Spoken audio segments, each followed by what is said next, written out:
The Karen Show. The Karen Show. The Karen Show. Let's go. Let's go. The Karen Show.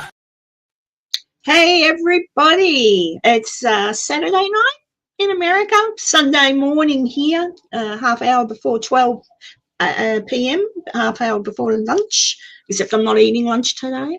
I'll eat it this afternoon when we finish, Enzo. So yeah, hey guys, thanks for popping in.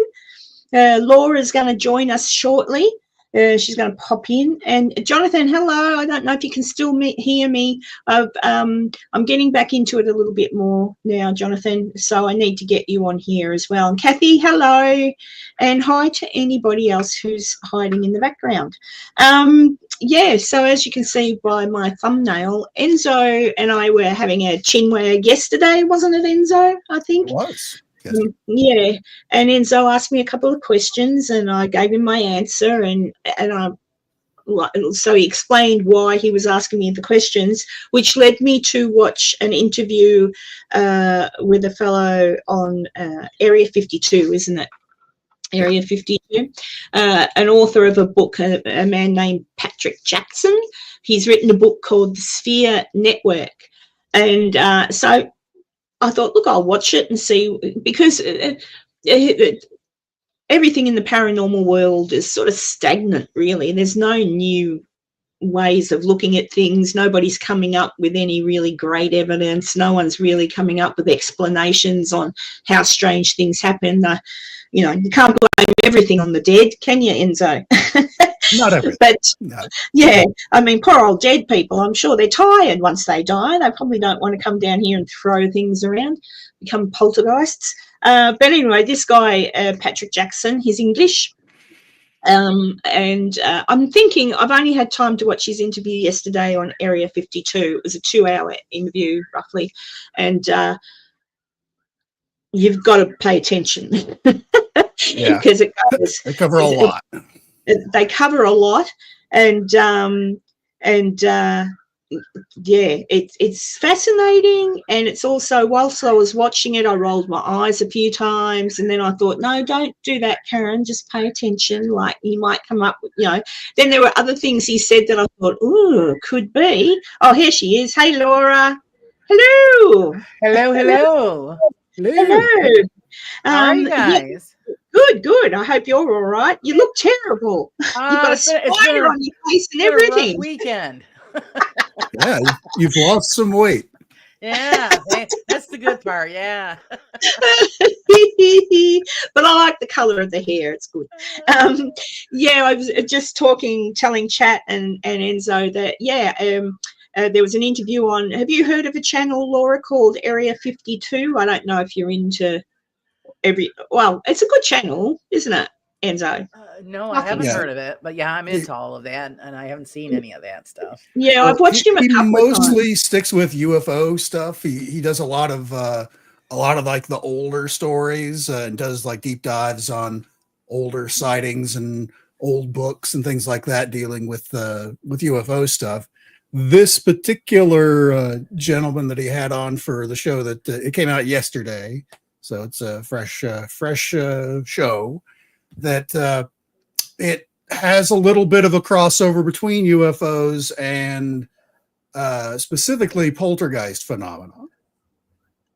And that's we're Karen and I, as she said earlier, we were chatting a little bit on the phone, and I started asking her some questions like, do you know anybody that's ever gone into a haunted location and gotten like really sick, like, deathly, vomiting and pain, muscle pains, aches, and stuff like that. Really, really sick. Not just some common flu, because according to this gentleman, what was his name? I always forget his name.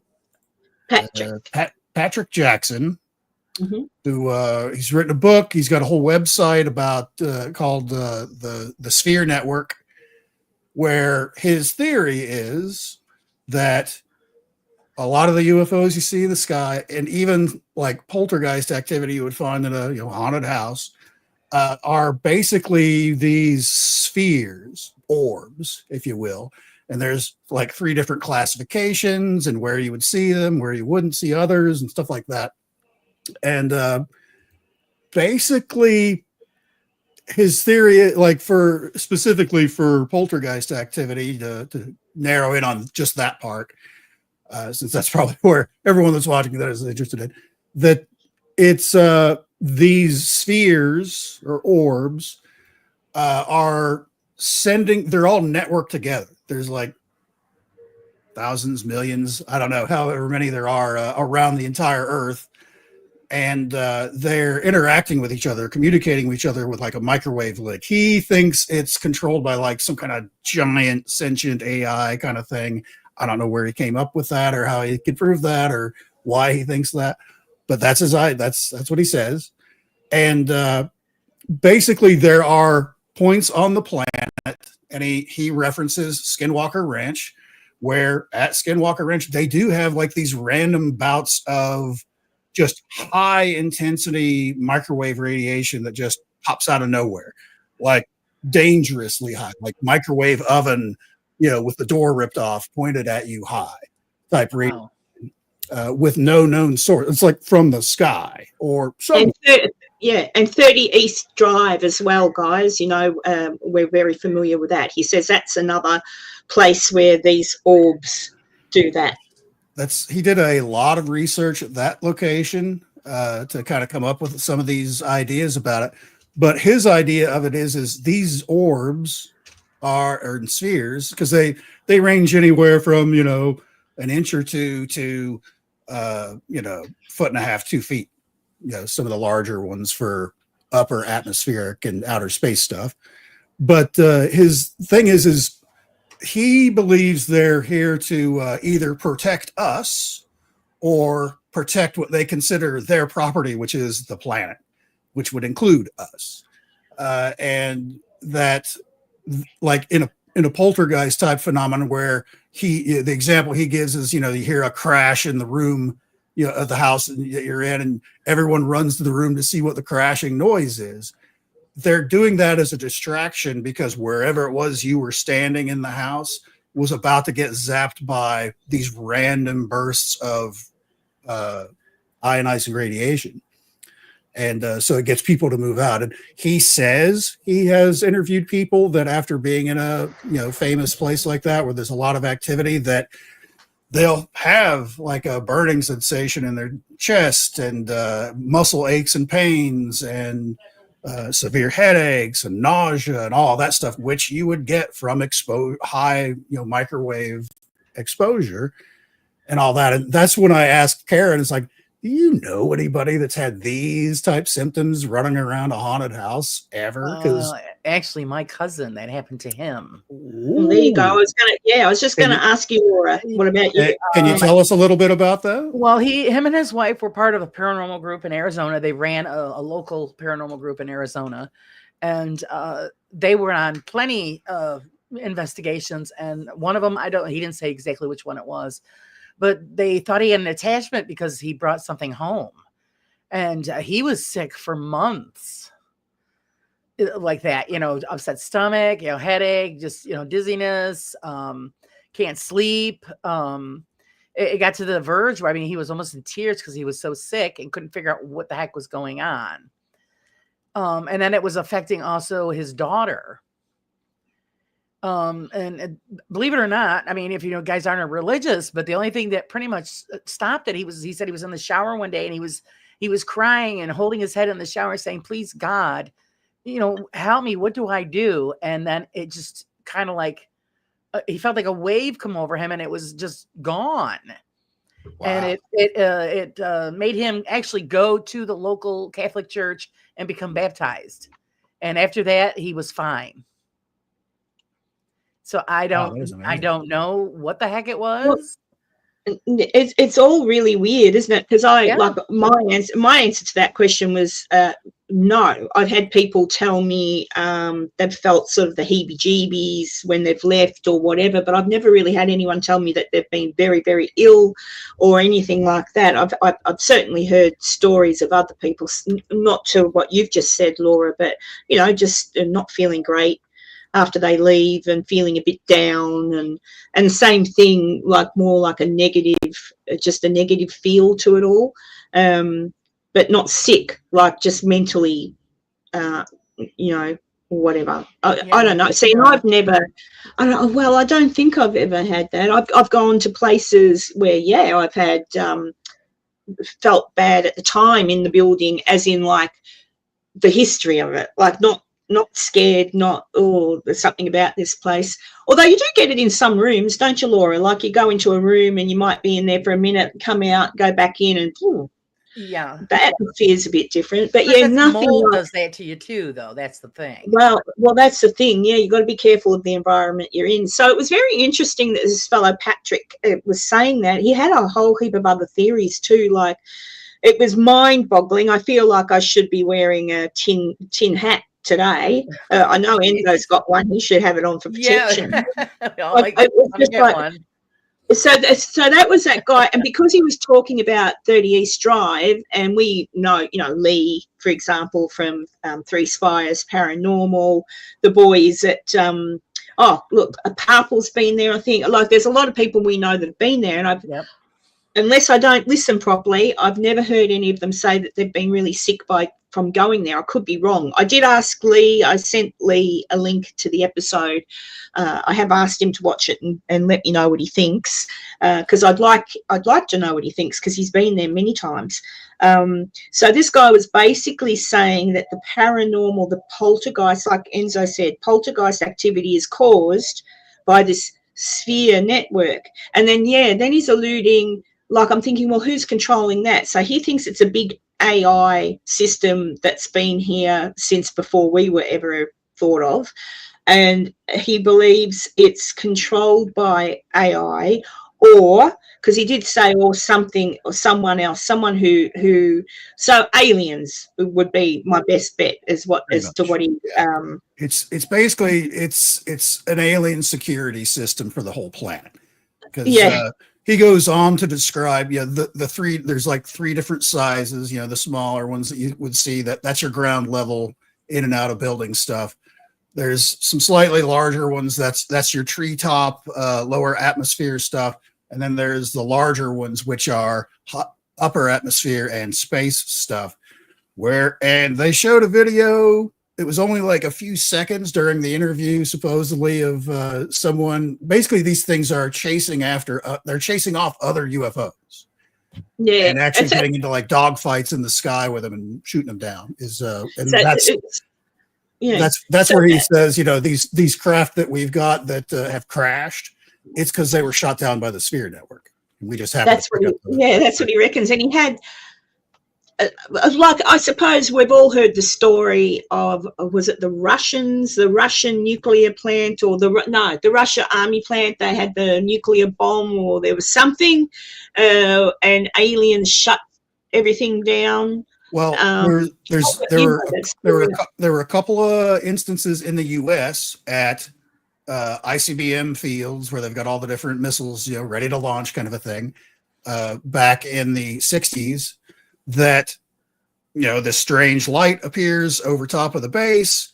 And then, the guys that are down, like in the bunker where they launch all the, where they turn the keys and all that stuff to launch the missiles, are watching the status board of all, because there's those giant missile ranges. They're still around today, that where there'll be 30, 40, 50 of them over like a 20-mile area, but they're all linked into like one spot that can kind of monitors all of them. And this UFO shows up over the base, and all their green boards just start turning red. Bing, bing, bing, bing. All of these missiles just going offline. There's a story after the Iron Wall fell for the Russians back in the end of the Cold War, where they had a similar incident, except it was the opposite. It armed and was ready to launch all the missiles. Yeah, that's right. That's the one I knew of. And that kind of thing, like, that's what I think. This guy, to me, this is what this guy was inferring. He was inferring that there's an intelligent, be it AI now, or be it beings that use AI to control these spheres. And he believes the government is fully aware of these spheres and that works with them, which again brought up the subject of who was the president? Eisenhower? No, Eisenhower that met with the aliens. Yeah, it was like Yeah. And he said, well, maybe he did. And then he was coming up with these other theories that even shadow people, when we see shadow people on an investigation, that's in fact people, oh God, moving between. I might have to leave this to Enzo, the science guy, but basically that these beings, aliens, if you will, moving between time. So when we see things glitching in the sky or a shadow person that goes and we don't see it, that's them, but they've slowed down our time, Enzo, so they can walk like a dimensional thing. Basically, it's like they have a bubble of time and everything outside of it is frozen from their perspective, so they can just walk around normally. But like us, they're as he even said in the interview, with that they could walk between bullets, kind of a thing where everything's just frozen, like Neo in Matrix. That reminds me of the Star Trek episode. Yeah. Enzo remembers that one, I'm sure. Oh yeah, they had a couple episodes like that where everybody was frozen, and Well, they had an episode like that in Doctor Who with those funny white things that if you look at them, you can see them, and then if you turn away, you've forgotten they were even there. Oh, I can't Weeping remember. Angels. No, not the Weeping Angels. No, they're scary enough. No, these were men in black, black like a monk outfit, except no hood, and they were white, pale-looking things. And it was they would wipe your memory. They were wiping your memory. So you would look at them, something bad had happened, and then you'd turn away. And they were doing a similar thing. And I'm like, oh, my God. So my head yesterday was like I had to stop it sometimes, rewind it, listen again, and go, okay. So what I took away from this fella, and I think I might get the book and give it a read, because I think the book will be more what's the word I'm looking for? And I've looked flesh out all those little points that were those little niggling points that we're talking about. Yeah, and I'm like, gosh. So I guess what he's saying is he believes AI and possibly our makers or someone, because that was the other thing he said. I don't know if this is true. He said that it's been proven, and I don't know if this is true, Enzo, that Mars ended in a nuclear event. I don't know if that's true.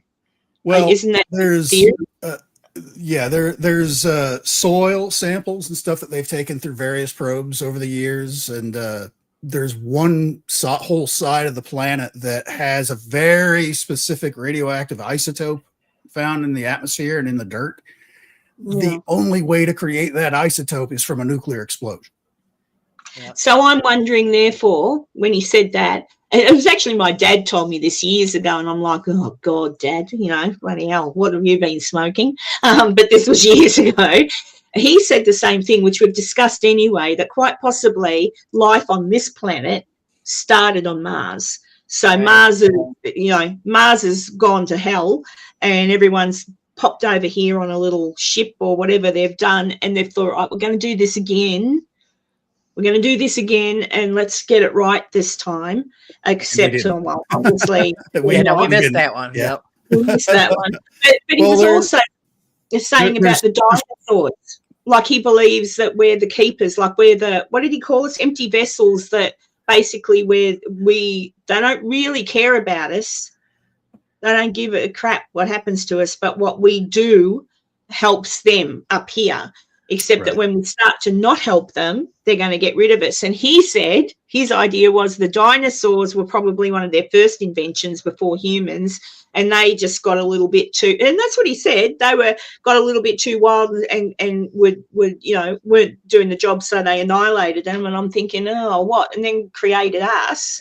Like, that doesn't sound right to me. So he had some weird ideas. Not to say he's wrong. You can never say someone's wrong, because no one will ever, know. But I just thought the idea of coming from another planet, though, I reckon is absolutely possible.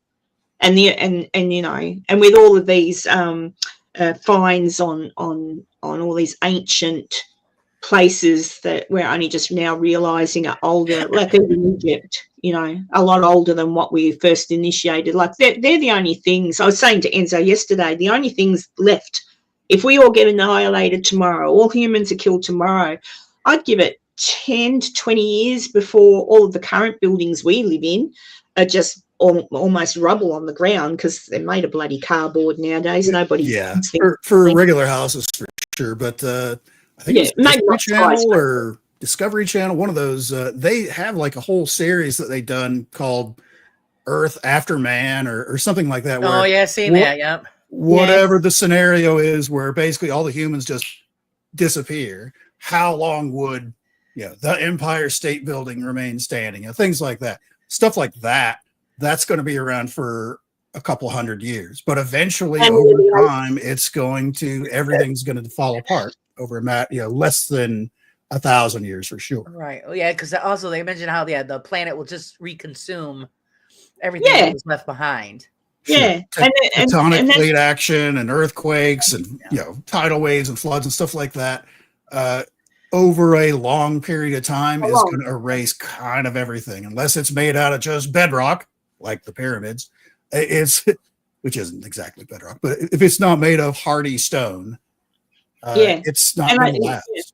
And I think that's the same thing with, I've gone the Mayan, their pyramids and their thing. Same thing, massive things. And some of them are still over all the thousands of years and now under dirt. So with that imaging stuff, they do the ground imaging thing. Ground penetrating radar and stuff like that. There's entire cities in South America that haven't even been discovered because they're just covered in the jungle. The jungle's just eating them alive. So. Yeah. So this guy had some fairly wacky ideas, but it's still interesting. Like, I'd like to sit down and talk with him myself and say, so explain that bit to me. Like, just take a long time. I'll make you a nice roast dinner. Bribe him with food. Yeah, food works. And then just explain this bit. Tell me what this bit means, because I'm not going to rubbish it because I don't know. And this is what I've been talking about. We've got to start looking in other areas, because the areas we look in now for the paranormal, it's exhausted. It's boring. There's nothing. There's nothing. No one's proving anything. They're just going, ooh, look at this. And I'm like, changing any of their techniques or and they're not the same thing, the same results. Yeah, they're not thinking outside the box, Laura. Right. And I sort of think, if his theory is correct, it's kind of weird, like that these little orbs would be, and he did explain that too. He said it's a line. There's a map. There's a thing, a pattern on the earth that they follow, and it just so happens that some of these very haunted places with poltergeist activity run through this line. Now, I don't think he was talking about ley lines. He had a map up. It'll be in the book. I'll find out. But he was sort of saying that these little things travel continually. But I can't work out why there's microwave zaps. Do you remember why he said that they've got to get people out the way of the microwave zaps? I kind of, he didn't actually say it, but I kind of got the impression that this is something that's either something that naturally occurs on the planet for whatever reason, or there's something else going on that's creating these bursts. Maybe they're communicating. So from that, I take that my theory about the aliens living under the ocean is probably true, and I reckon pretty soon they will come out. It's getting to a point that they're going to say, oh, you tossers, we've had enough. Because if that's the idea of the spheres, I guess when you look at world wars, like World War One, Two, all the wars, there would have been no reason for them to show themselves, because apart from towards the end there, after they dropped the bomb on Hiroshima, but there was no need for them. Let the silly buggers kill themselves, because what they're doing is not going to affect us. They'll repopulate. It'll be fine. Right. But then after they did the bomb on Hiroshima, that's when I could be wrong by dates, Enzo, but I think that's when things started to get a little bit active in the UFO. Everything escalated during World War II, leading up to the bombs being dropped there towards the end, because throughout the European theater, and they even showed those pictures on the show, on the Area 52 show, where he's saying that, you know, these the Foo Fighters, were these just glowing orbs that were following some of our planes around when they would go out on combat missions against Germany. And when the whole war was over, you know, U.S. scientists were talking to German scientists like, "Hey, what were those orb things? How does that work?" It's like, we thought that was yours. We thought, because they were following us around too. Yeah, that was a story that some of the not even just the pilots, the gunners, you know, the gunners that would sit at the back of the plane. But what was I looking at? I don't know if it was on that. I was looking at something else. You know what YouTube's like, a rabbit hole. Talking about how now when we have night vision, we've got everything. It makes it sort of look green or grey. Right. Yeah. Right. But back then, World War II, I believe, it made everything look red. It was Vietnam, and there's a lot of stories about the initial again, this is all supposed. Nobody has like a working model or anything like that, but supposedly during Vietnam, you know, late 60s, early 70s, they came out with like the first generation prototypes of a night vision goggles that had red lenses on them. Yeah, that's the ones I'm thinking of. I forget what it is that they were made of that gave them this red look. But supposedly, when, you know, guys on helicopters and stuff, pilots and everything, they put their goggles on and they're basically seeing like demons flying around and stuff like that. They're shooting at them, and it might be shooting the guy, the helicopter next to them, because they're trying to kill this thing that's flying around their helicopter. Yep, I saw that, and they were, and I'm thinking, look, I do know the American lads during the Vietnam War had a huge drug problem, and I thought, but hey, I'm pretty sure that if you didn't see the demons before you put on the red glasses, and I don't know what effect seeing things through red would give you after a while. Maybe it played with your brain, but they describe them as flying demons. Yes. So like almost like a dragon type of creatures with wings that would fly around. And basically the idea behind it, you know, this is certainly not rationalizing it or saying any of it's true, but the idea behind it is these special first gen lenses that they created allowed them to see stuff that's like out of phase. It's out of our dimension, but they're still flying around. We just don't see, we can't perceive or interact with them because we're not on that same plane where we can like touch each other or anything like that. And that's what they were seeing. It allowed them to see these entities that exist somewhere on the planet, but they're out of phase with us, where we just we're not aware even of each other. Probably they can't see us. Yeah, but it was really weird. I was just trying to find something, but I can't find it. But yeah, just really, it all sort of made sense, but didn't. Everything he was talking about, but led back to things that other people have been talking about for many moons anyway. Like he talked about Mars, he talked about aliens living under the underground, and so did the guy interviewing him. And quite frankly, that would be the smartest place to live, wouldn't it? Underground, protect you from everything. But if you stay underground, what's going to happen to you? You're going to morph into looking a little different because your body doesn't, you know, and you probably wouldn't look all that well either, because then your body, not only in looks would it have to change, but even biologically you'd have to change, because you need vitamin D. Every human on the planet needs vitamin D, because the lower your vitamin D, the sicker you get, depressed, blah, blah, blah, to fix everything. It's a very important vitamin.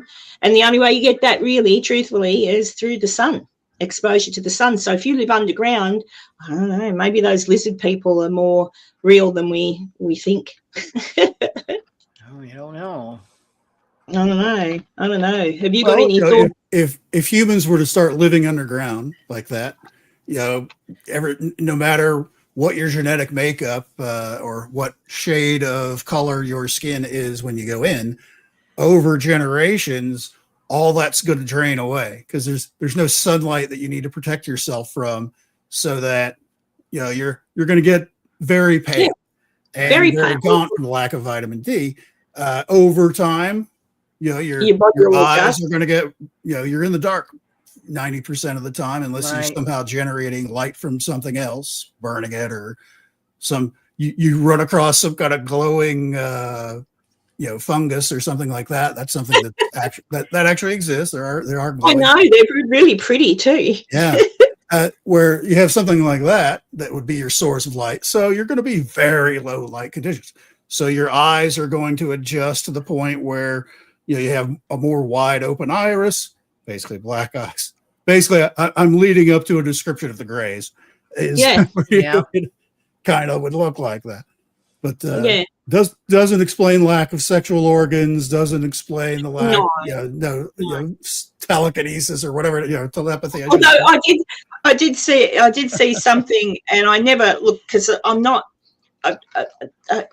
So far as things, I don't. Hey Dee, I don't normally pay attention to certain things, but it's written in the Bible that the only things, which is on your point there of the gender thing, like no bits and pieces. But they said the only things that God created, or that's in the thingo, that are non-gender or no gender, like whatever, no bits and bobs, are angels or demons. That's it. In the Bible, he describes them as being genderless or gender fluid or whatever. They're the only things. So he said, if the greys have got no gender bits, maybe they are one of God's creations, but what are they, angels or demons? If you want to go by the Bible. So, and then that leads you down a whole other rabbit hole. And it's like, that's a whole other show. No, but so are they human, or are they angels, or are they demons? I'd go more on they're just another species, or they're us evolved. I would go with another species that has been around for so long and has interacted with us to where the good ones, we've hung the label of angels on the guys that help, and the guys that don't seem to help, we hang demon name on them. Yeah. But there's a lot of it's just really interesting. It's interesting the way things are happening in the world, to why maybe aliens or this sphere might start doing a little bit more. Everything he was talking about made sense when he was talking about the interaction with pilots and all that sort of stuff, and what they look like. It was just, very mind-boggling. I had put a link to the episode that Enzo and I are talking about on Area 52. I put a link in the description. So if you want to go and listen to this fellow talk about it, like, he's a smart man. He's no idiot. But it's just like, whoa. He's not just like making up techno-sounding words and trying to pull the fleece of you. No, he's an intelligent guy. I don't. It would require a little longer format, and like you say, it may be in the book, a little bit where he's got all the time in the world to explain some of the finer details. It's like, why do you think it's an alien AI running this sphere network? Why? Where did you come up with that? Well, it was interesting too. He mentioned Elon Musk, and he said, the neuro chip that Elon's making. Now, I've seen that working. I've seen that in a fellow with MS, yeah. And he's got the chip, but he was already at the point of not being able to move his body, but he was at the point of needing to communicate. So the chip is in his brain, and they were testing it. And so they're getting the guy to imagine moving his hand like that. There is a video on it. Imagine, because they were programming the chip, Imagine you moving your hand like that. Like, just think that you're moving your hand. And so they programmed the chip, and they were doing all this sort of thing so that when he's using the technology to communicate, he can use the mouse by imagining he's moving the mouse. I'm like, holy crap. Isn't that great? That's amazing. Oh, but this guy, Patrick, was alluding to the fact that the reason Elon is doing it is more so that everybody can have one day and will be integrated with the AI. Now, maybe. I think we're eventually going to see that you have to have the implant just to be competitive in a job market. If you're hiring people and, you know, one guy's got the full chip thing and has full access to the internet and can control his computer without even touching it, and without even being in the same room with it, versus a guy that doesn't have that, you're going to hire the guy that's going to be able to work faster, more efficiently. Yeah, that's scary. What's D referring to there? 3i Atlas, that's the big comet that's rolling through here that's suspected from being outside of our solar system. So 3i, it's the third intergalactic object we've discovered. It's acting strange. It's certainly doing things that what we considered a normal comet doesn't quite do. There's if it's like most normal comets where it's been out in deep space, it's got this layer of frozen gases and ices and stuff like that on its surface. As it gets closer to the sun, that stuff starts evaporating off, and that's what makes a comet's tail. That's what the tail is. It's all those gases basically going from a frozen state to a gaseous state, and it just gets kicked off once it shoots off. Well, I've seen that on that Bruce Willis movie. Yeah, it's just like that. And poor old Bruce can't do this anymore. Yeah, but if it was like that, it should have been shooting off a tail like a month plus ago, and only now because it's much closer to the Earth now than it was, because it was only discovered like in July, where they were sure of where it came from and all of that stuff. It may have been around a few months before that, but they were still trying to figure out exactly what its trajectory is. But it's also, yes, D says, it has a tail in the front towards the sun, that's not normal. Because now you can't have, like, if your comet is, going this way and stuff will spill off behind it, but if the sun is like over here and hitting it, it'll blast off some of that stuff in a different direction, but not toward the sun. To where, and that's what I was just saying, where you've got the sun pushing stuff one way, and then just the direction of travel, it's not heading for the sun, is it? It's not going to hit the sun, is it? No, it's going to come in very close to the sun, but it's not going to hit it. And it's very weird. Like I know, as Dee was alluding to there, that there's been talk of it being an alien spaceship and all that sort of thing. I don't think so. But, I mean, if you recall the Hale-Bopp comet that came around, what was that? 97? No, it was somewhere mid 90s, I think. And that was big. That was like really big and super. And it had two tails, doing what I had just described, where the sun's pushing stuff one way and then stuff of its direction of travel where it's just falling off. And there was a group, you may remember the Heaven's Gate cult. Oh, yeah. That said, hey, there's a UFO that's falling. That's our ride home, boys. They were the ones in LA, weren't they? Los Angeles? Yes, yeah. And they found them all in their bunks.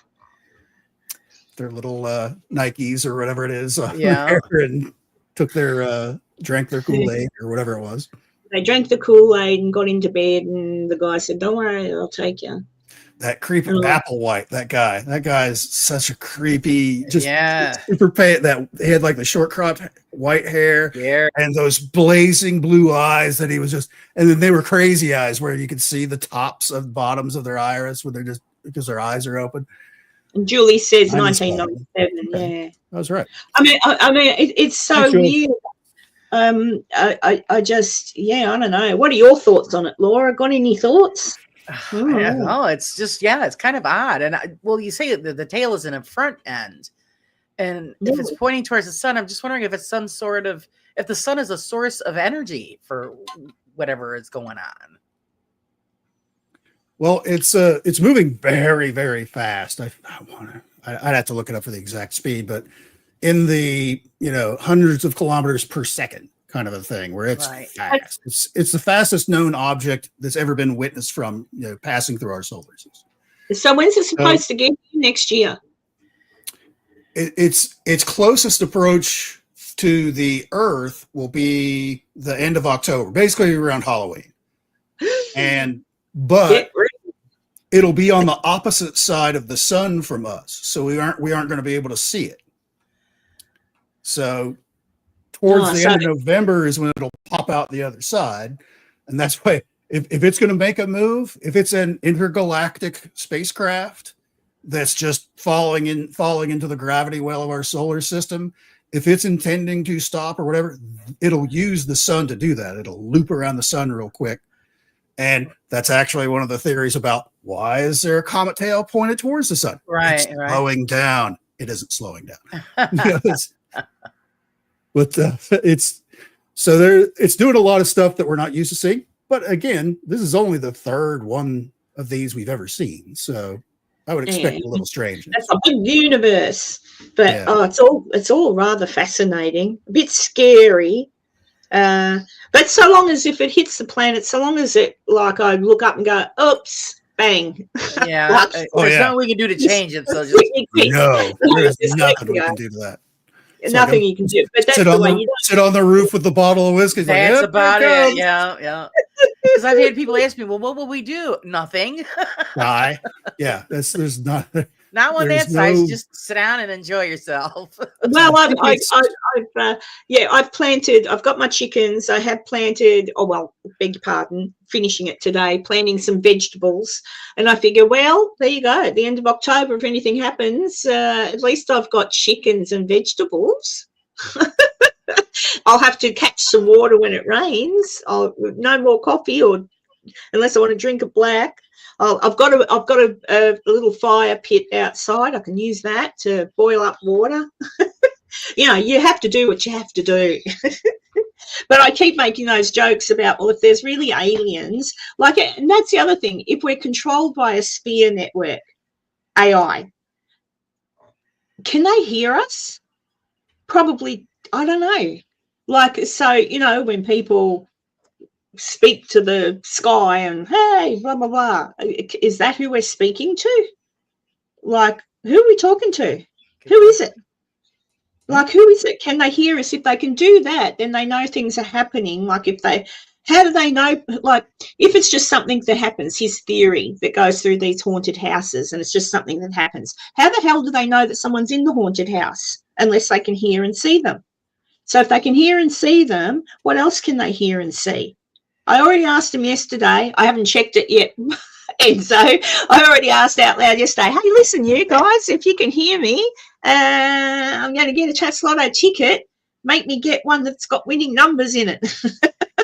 Yeah, me too. If it's AI, and I promise I've been playing the lotto or the whatever the lottery is, it's got like $1.6 billion. Right, yeah, we played a ticket. I told him, what the heck? You can't win unless you play. So no, I played one. Ours is a lot smaller than that. I think it's 5 million or something. Maybe it was 10 and then million. You only end up with like 300 million by the time the taxes are done. Yep. If you take the lump sum cash payout, and then after taxes, your 1.6 billion gets down to not just under 400 million. Yeah. My husband was checking it out last night. He was complaining. Well, how could you possibly survive? I'm not going to bother for a measly 350 million. Yeah, well, no, because he's mad because he goes, the government should have a right to have that money. I said, well, it's the way it goes. Yeah, Dee. I just wonder. There's so many things, and AI is getting so clever. I've seen a few people asking it questions, and it's like, holy moly. But so far as I can see, when people ask the questions, the answers given there's nothing scary in the answer. Like, they're not going, oh, death to everybody and blah, blah, blah. It's just like answering the question straightforward. They've asked religious questions. They've asked questions about, hey, what do you think? Who should you vote for? All these sorts of things. And it gives up, like, legitimately unbiased answers. So it's pretty clever. However, it's been programmed, but obviously it's been programmed by humans, except my understanding is now it can program itself. It can some of them have a self-learning kind of thing, which actually turns out to be not that great, because it's aged enough, and enough people around the world have been fiddling with it for the last year or so, that they're discovering that the AIs themselves over a period of time start, and they call it AI hallucination, where they just start making stuff up to answer your questions, where it's stuff that's not even close to being real, where it's giving to you as its stated fact, because it just can't process all of it. It's a little bit too much. So I don't know. It's all very fascinating. And that guy, Patrick's, I will read the book just to get more clarity on what he thinks. But that is my takeaway from the interview, that what I took from it, what I understood it to be, is there's a controlling entity controlling 3 layers of these spheres. It's a security system, the way it's a security system. So it's to keep things out that want to hurt us, but they don't really. Just the planet in general. The planet is. They don't. So they're not too.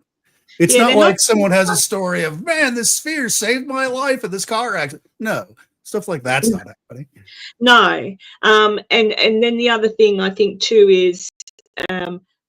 His theory on it not really caring about us is probably true, because we are just little vessels. And even the theory of when you die, your soul leaves you. So what's your soul going to? A vessel, a container.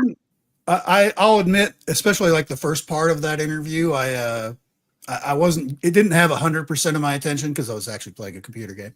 But I just had it like for background noise, and it's like, wait a minute, what did he say? That doesn't make what? And I started getting more interested the deeper I got into it. But interesting, you use the term vessel, because that's been floating around the UFO community for a long time. That where aliens describe human beings as vessels, basically vessels for a soul, is what it is what the implication is. So therefore, our souls should be indestructible. It's just our bodies that are weak. So I don't know, but he was sort of alluding to the fact that the world would have to be where they're controlling it from, so probably underwater. He said, or in plain sight, and we just don't know it.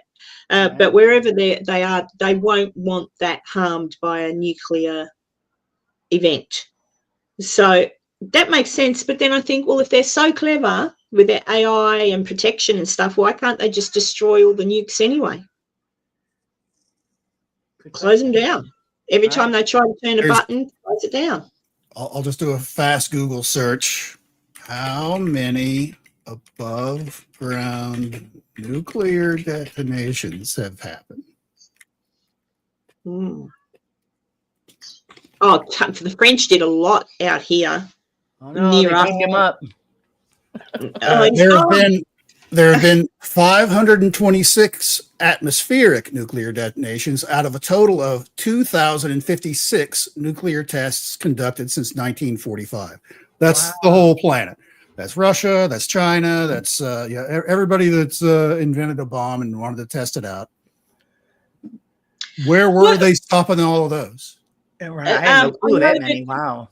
Yeah, I'm trying to think of the name of there's a French island where they would drop them in the ocean to test them. Shit, that's been stopped for a while. I just can't remember the name of the island that they used to do it off. So they were dropping those ones in the ocean. Then you come up with that guy the other week that was saying the best way to fix the carbon, like fix the atmosphere. Oh, yeah, that was insane. Oh, my God. Like, oh, yeah, let's, Like, yeah, let's just nuke all of our sea world, the sea Yeah, animals. destroy all of right? that, you know. But I don't know. You all right, Enzo? Yeah, my camera just died for some reason. I don't know why. Oh no, watch out. Maybe it's the AI. That Uh-oh. Yep, you're in. I talked too much trash about the AI. Yeah, AI, if it's you listening, please make sure. Well, it's too late now because And so if I haven't sorry, won the turn it back lotto, on. I'll be very upset if I don't win the lotto. Isn't it funny when you start to think about winning the lotto? I said to Enzo yesterday, if I did win the lotto, I said I would send some money over to you so you can buy a van instead of fixing one up. And then I thought of and I was saying to Enzo, if someone does win that much money, I reckon you've got to share the wealth. Like that's Oh, I have a whole list. Oh yeah. yeah, and you just do it as a surprise because that's the fun bit. You don't tell anyone.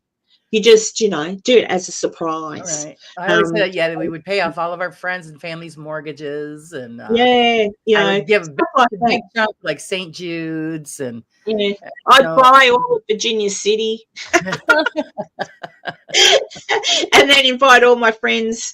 The ones that I'd pay off all of the same thing. Pay off all of my friends' mortgages in Virginia City, and then buy what's left over. right.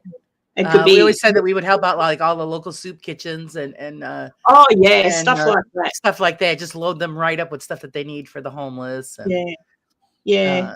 Actually, and also maybe buy some properties and turn them into apartment buildings for the homeless to get them off the streets. Because most of them here are all mental patients, and we don't have a mental hospital here, so they walk the streets. Yeah, I heard the other day it's being thought about to bring back asylums like that, like to bring back buildings where people with mental illness can be housed and looked after. Yeah. Rather than living on the street. They should never have got rid of them. They should have just overhauled them. Like, yeah, this is no good. There'll be none of this business going on. Well, Let's the one that we had overhaul. here, there was nothing wrong with it, but they gave the assumption that they were building a new prison, and they said it was going to be a mental ward as well. Well, we'll come to find out it was only for the mentally criminal, insane patients. They shut down the hospital here, and all those people were just let go. So that's why we've got such a large population of homeless, because there's no place for these people to go.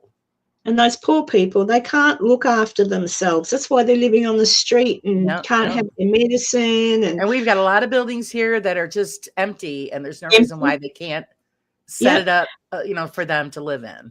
Absolutely. So anyway, I did hear talk that that's something being considered because of, I'm assuming it's come from cleaning up DC, and they've got a whole heap of people like, oh hell, they're all sick. Like what are we going to do with them? Right. So they're going to find a place. Talk is that they're going to think about bringing that back in. So that would be great. Yeah, it would be here, a very they good. used to get them regular apartments. Well, landlords don't want to rent to these people. Yeah, because they have issues. So they're worried about their properties. So they get thrown out. And yeah. So we'll see what happens. Giving someone that's homeless is either they're homeless because they're on drugs and every penny they make goes to buying more drugs. So addicts, or there's some level of mental illness. That's the majority of your homeless population. Has nothing to do with there's not enough houses or anything like that, because as you mentioned, you give them some place to live, and within a few weeks they're like pulling all the circuit breakers so they can rip all the wiring out of the wall and sell the copper to get their next fix. Kind of a thing. It's sad. It's so sad. But I wouldn't want to be a cartel member at the moment in a boat on the water. I thought, cool, let's go. that's long past due. If you've ever seen any of those videos, like in a major city, of just these people that are they're literal fentanyl zombies, where they're just standing there, just all hunched over. It is a zombie movie. It's creepy. It's really sad.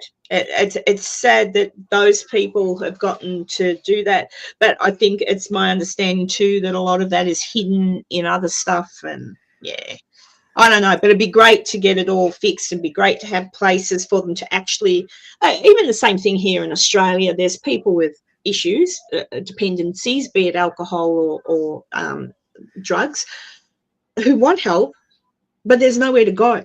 Right. Unless you've got money and can afford to go in one of the private clinics. The only other option is the hospitals here in Australia run by our government, which are limited. And they'll only keep you there for a few days anyway, if they'll let you in at all. Right. Well, here we have rehabs and stuff for those people, but it's all a money grab because they're supported by the county. So they put them through the program, and it's just to collect their checks. And then they hurry up and run you through the program and kick you back out.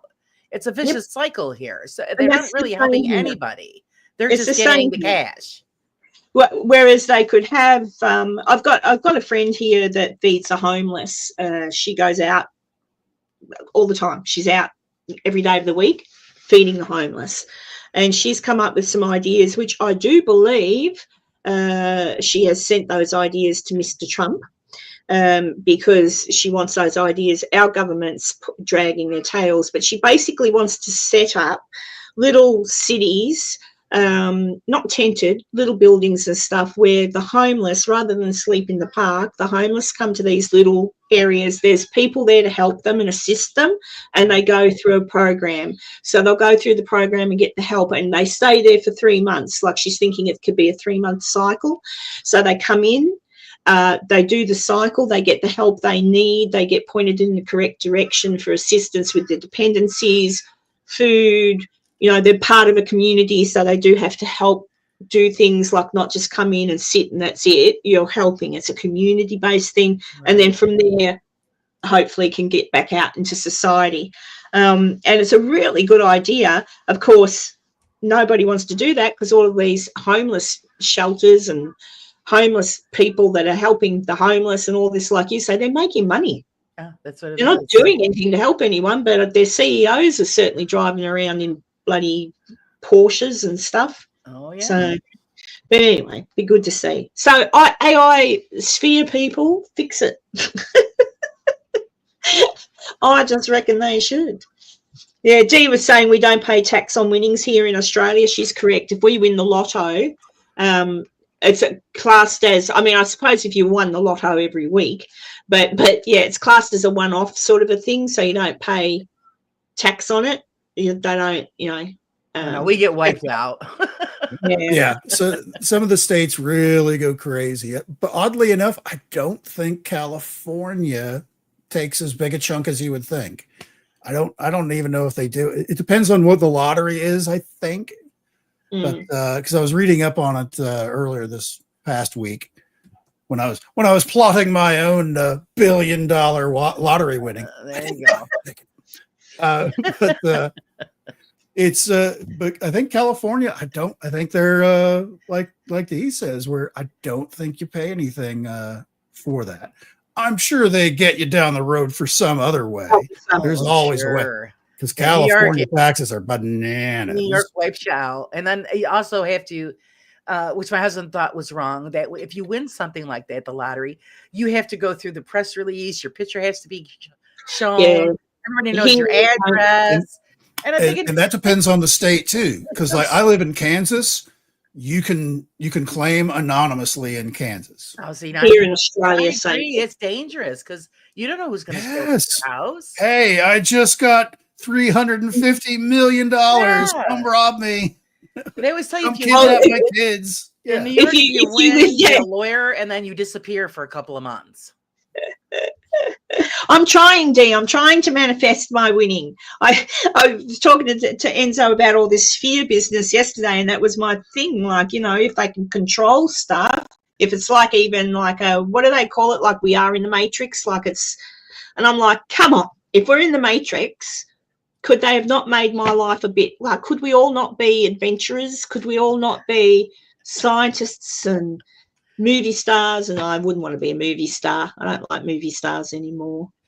But yeah, like, you know, can our lives be a bit exciting? Can you make it just a bit like, you know, do we have to struggle for a roof over our head? Come on, AI, make everybody happy. That's what I reckon. So yeah, so I did try to manifest yesterday. I said, come on, AI, I'm going to go in and buy a ticket now. If you can hear me, Yeah. make it spit it out happen. the winning numbers. Yeah. You know, I'm not So greedy. I just want to be comfortable, you know. Yeah. I'll share. Oh, well, I'd like to be greedy, but not for me. Like, I would like to, honestly, I would, obviously, I'd pay off my mortgage so my kids have got a roof over their head if I cark it. But I'd think, right, who am I going to go around and give stuff to? But, Right. you know, the people that would really do that, I never hear of anyone like that winning. No, never. Whenever anyone wins, it's like. And then when you do win, if you give it away as a gift, you get taxed on it again here. Yeah, a gift tax. Oh, we do pay gift tax here. So there, yeah. I told my husband, because he was bitching about that too. I said, no, there's ways around that. You just kind of, you know. Oh, you don't tell anybody. You got to be clever about it. I says, otherwise, yeah, you get nailed again. Yeah, I suppose. But Like, you already taxed this money. Why about are you 3 times, right? This yeah. This same pot of money, if I'm taking a piece of that pot of money and giving, why are you taxing it? You've already taxed me 3 times before, as you said. what do you guys in America call it when you retire?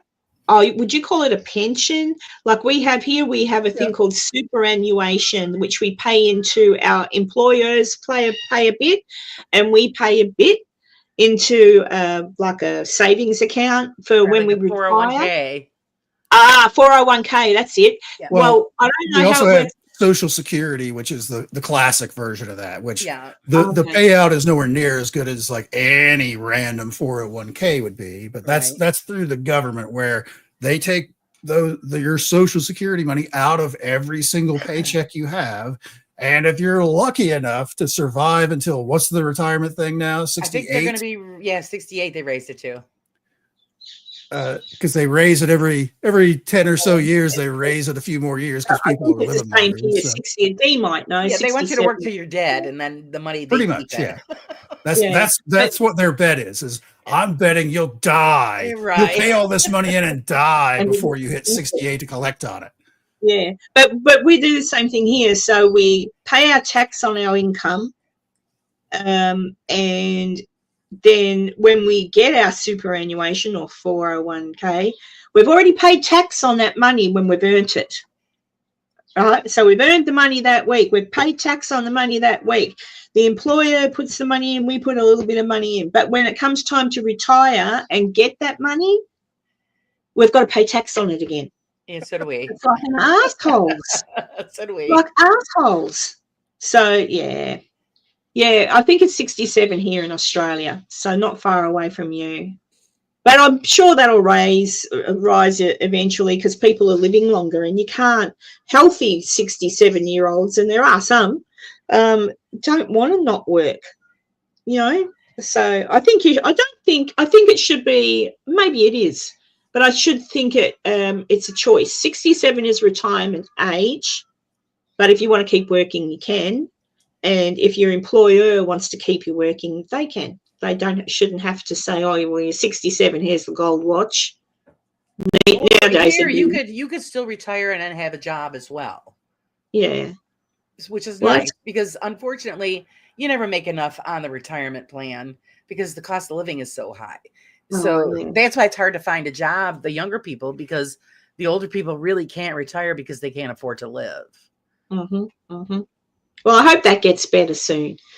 It's hopefully soon. Let's see. Well, they just want the old people just to sit in a dark room and eat ramen noodles, and that's it. There's nothing ever extra. My mother-in-law went through that when she retired and all of that, and they go, "Well, what do you have?" And she goes, "Well, I got a phone, I got a cable." They go, "Well, you don't need cable." And she goes, "Well, what am I supposed to do? Just stare at the wall?" I mean, no entertainment whatsoever. That's not a necessity. No. And I was telling Enzo the other day, I think it was Enzo, and Dee, you've probably heard about you, because I think it's the Victorian Premier that's talking about this in Parliament. I could be wrong. Empty nesters, your kids have all grown up, they've left home, you're living in your house, and it might be a 3-bedroom house, 2-bedroom house, it could be a 5-bedroom mansion. right? You paid for it, you're old, you've done your job, you've done all that. Well, our government is discussing paying tax. You'll be taxed on your empty rooms. Are you kidding me? No, Ah, they're actually discussing it. And I'm like, what? So if you're a couple living in your house, you paid it all off, I'm assuming they're doing that to entice retired people to sell their house and move into a tent. she said spare room tax. That is just Spare my room tax. God. So if you can't prove that you've got people, they say you'll have to rent out your rooms to cover the tax. Oh, that's just insane. Well, Bananas. yeah, absolutely stupid. I'll be moving to America soon. I swear to God.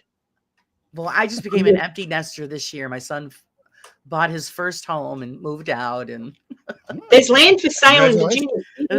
well, yeah, well, because I turned his room into my studio. But he was, but he was like my wingman, and I miss him terribly. So it's going to take me a long time. Oh, I know. Yeah, like Dee's just saying. Where's my mouse gone? The window tax. Window. Yeah, there's a place in England. You could probably Google it on the YouTube or Google it.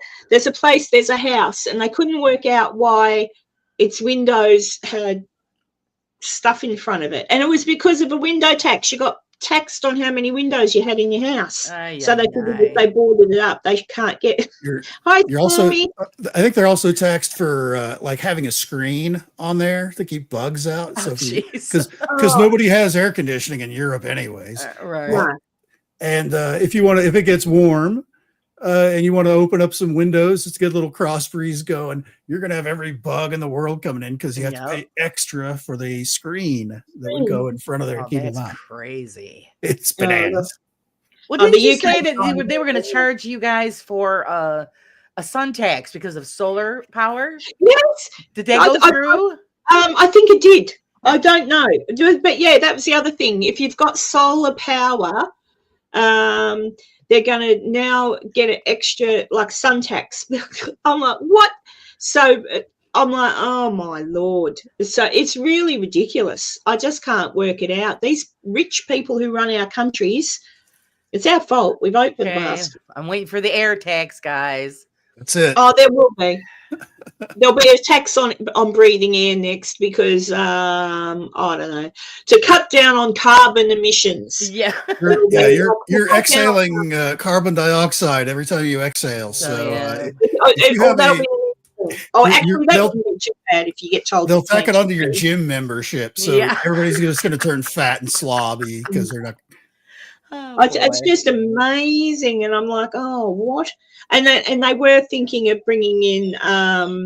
It was removed in the mid 1800s, but there's a few houses there, Stormy, that still have certain things up in front of their house where the windows were because of that tax. Or even in England, I'm amazed we did have them here because we were from England originally. That's where we all came from, mostly, originally. Now we're multicultural, but back in the day, very English, and we had, when televisions came out here, you had to get a license, a TV license. So you had to renew your license if you wanted to watch television. But then the government, the Labor government, when it was for the working class, not the rich, got rid of that. But England still has that. If you've got a television, however many TV screens you have in your home, you've got to have a license for each.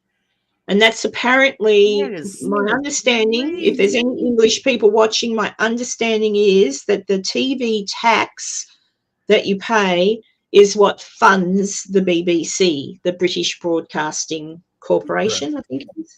And I'm like, oh, fair dinkum. Did they show commercials on there? Yeah, I think so. Yeah, I think so. Yeah. Yeah, isn't that what's supposed to support the channel? I remember the days when TV was free. I mean, you only had 12 channels, but 12. You lived in a ritzy place if you had 12. Yeah. I grew up with 3, 4 if you stood on top of the TV with the antenna in your hand. The the I foil. think Yeah. we had, what did we have, Dee? We had, they've changed names now, but when I was a little kid, there was Channel 9, Channel O, which is now Channel 10. So Channel 9, 10, 7, the ABC, the SBS came in the 80s. So 5?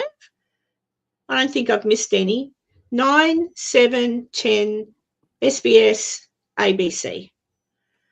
5. We've still only got 5 today. But then you'd have your regional channels like you do in America, you know, your regional affiliation of that big major city channel. Oh, life has changed so much, guys. Oh, yes, it is. I always liked how the BBC would threaten people where they said that they had these vans with little hoop antennas on the top of them. They could detect if you had a TV on that you weren't paying taxes on. Right. They would check. Yeah. That never existed. That's not a thing. But they said that they did it just to get people to try and pay. Yeah. Oh, Julie says she had 4. Yeah, 4. It's just, it's funny the things, you know. And then they would go off at midnight. That was it. They only broadcast till midnight. Yep. Yeah. It'd be about midnight, 1 o'clock, and they play the national anthem. Yeah, and then signing off. noise. Yeah, and that funny screen, the test screen that would always the color pattern on it. I still remember I was 14 because I'm 14. I would have been 14 when here our Channel 9 was the first to bring in the TV just stayed on. But what they did was at midnight, it would be all old movies until 6:30 in the morning when the breakfast show would come on. So from midnight through, you'd get like, you know, old movies like Bob Hope, Bing Crosby, all that, you know. And that's what I spent I would go to bed, but wake up at midnight, go out, turn the TV on, sit down in front of the TV and watch all the old movies until 6 a.m. and then go to school. Nice. But I was young. But yeah. Laura, do you remember HBO would also do the same thing when it first started, where it would get to be like 1 or 2 in the morning and they would sign off as well. And they had like a little animation of all the lights in the city going off. And there's like street cleaners going through the city and all that stuff. Yeah. That was great. Yes, Stormy, we did. What year did you guys have? I still remember watching Happy Days and Richie talking about he went shopping and got some funny screen to put in front of their TV to make it look like it was color TV. But then it was blue on the top for the sky and it had shading green on the bottom for the grass. I remember that. Yeah. So it was funny. I still remember that. And I still remember, only having color television. We got it in 75 and I was a big fan of Starsky and Hutch. So I knew what color their car was and all that, but we only had black and white TVs until 1975. But our next door neighbor, I think I've told you this before, our next door neighbor, I could see into their lounge room because we lived in apartments, and I could see into their lounge room. So when Starsky and Hutch was on, I would sit in front of our TV watching black and white, and when the car come on, I'd look through his window. It's red. It's red. And I'd like, and then we finally got a colour TV, but they were so expensive. Yeah, they were. Like back then. And now, geez, you can get a huge one pretty cheap. Like, it's amazing. But most of my time, I don't know about you guys, but most of my time is not spent in front of the television. It's just on my laptop or my computer. I don't even watch TV. Right here on YouTube is where I spend most of my time. That's where I spend most of my time. Yeah. But, we have 2 huge TVs, and I don't turn either one of them on. I watch everything on YouTube. On the big screen. I do sometimes. I have been watching. I don't know if anyone's familiar. I read all if people will be familiar. Interview with a Vampire. Yes. Yeah. I first saw the movie Big Mistake with Tom Cruise and Brad Pitt. Not a horrible movie per se, but I made the mistake of watching the movie before I read the book. But after I watched the movie, I read the book, which is obviously slightly different. They're always better. Always better. And there's a series of those books, and so I read them all, and I got so into the books that it was one of those books that you didn't want to put down. Not Interview with the Vampire, but the next one, The Vampire Lestat. That's that, right? yeah. And I read that book and I fell in love with the Vampire Lestat, and I thought, oh, why can't you be real? Oh, geez, Enzo. Watch out, Enzo will start singing soon. Time to go to the store. Uh-oh, Karen's being attacked. Yeah. I'm being attacked. Poltergeist activity. Uh-oh. Cut The out film. singers are active. You got a stage 3 orb in there. I can't remember what I was saying. Yeah, now. with a Was it license plate. I don't know what. I don't I know got what the I was license saying. plate for my van today. I'm very excited. Oh, what's it say? Enzo the Science Guy? No. Actually, it says U.S. Air Force retired on it. So it's a specific tag for Kansas. Nice. Very lucky, D. There you go. I don't know what I was saying before I got attacked by the sphere. See, they're not here to help us. No, it was obviously not important. It was telling me. It was sending me. Supposed to repeat it. Don't talk about that. Right. We won't Oh, interfere with those 2,000 nuclear tests, but we're going to stop you from saying this. All right, it's classified. Hit her with But that's something. what- yeah, I was getting to a point. Julie says she needs a drink. Can you share? Yeah, but I read the books, and the books are really, really good, really good. And then my daughter, Sunny, wanted me to watch a TV show called Interview with the Vampire. And I went, oh, and I said, oh, I'll have a look, because there is an Australian in it. He plays Lestat, right? And I thought, oh, I'll have a look. It's not it's not a bad show per se, but it's not the books. You know, it's not the books. It's very much like they say that Anne Rice agreed. Definitely, her son did, because it says Anne Rice and her son. But I'm just sort of thinking, oh, if she was upset about Tom Cruise playing Lestat, she's not going to like what they did at all with the TV series. Certainly, the guy who plays Lestat is character-wise as in the book, but the guy who plays Louis is definitely not. And even the storylines are all different. And I'm like, a few, obviously they've taken from the books, and certain events are but so I'm watching it with my daughter for bonding time, but I'm not impressed. So I brought my daughter the book, because it's long gone from my collection, and I said, read the book. It's much better. So there you go. Oh, there you go. You shared, and she feels much better. Yeah. But there you go. I'm just checking. I haven't.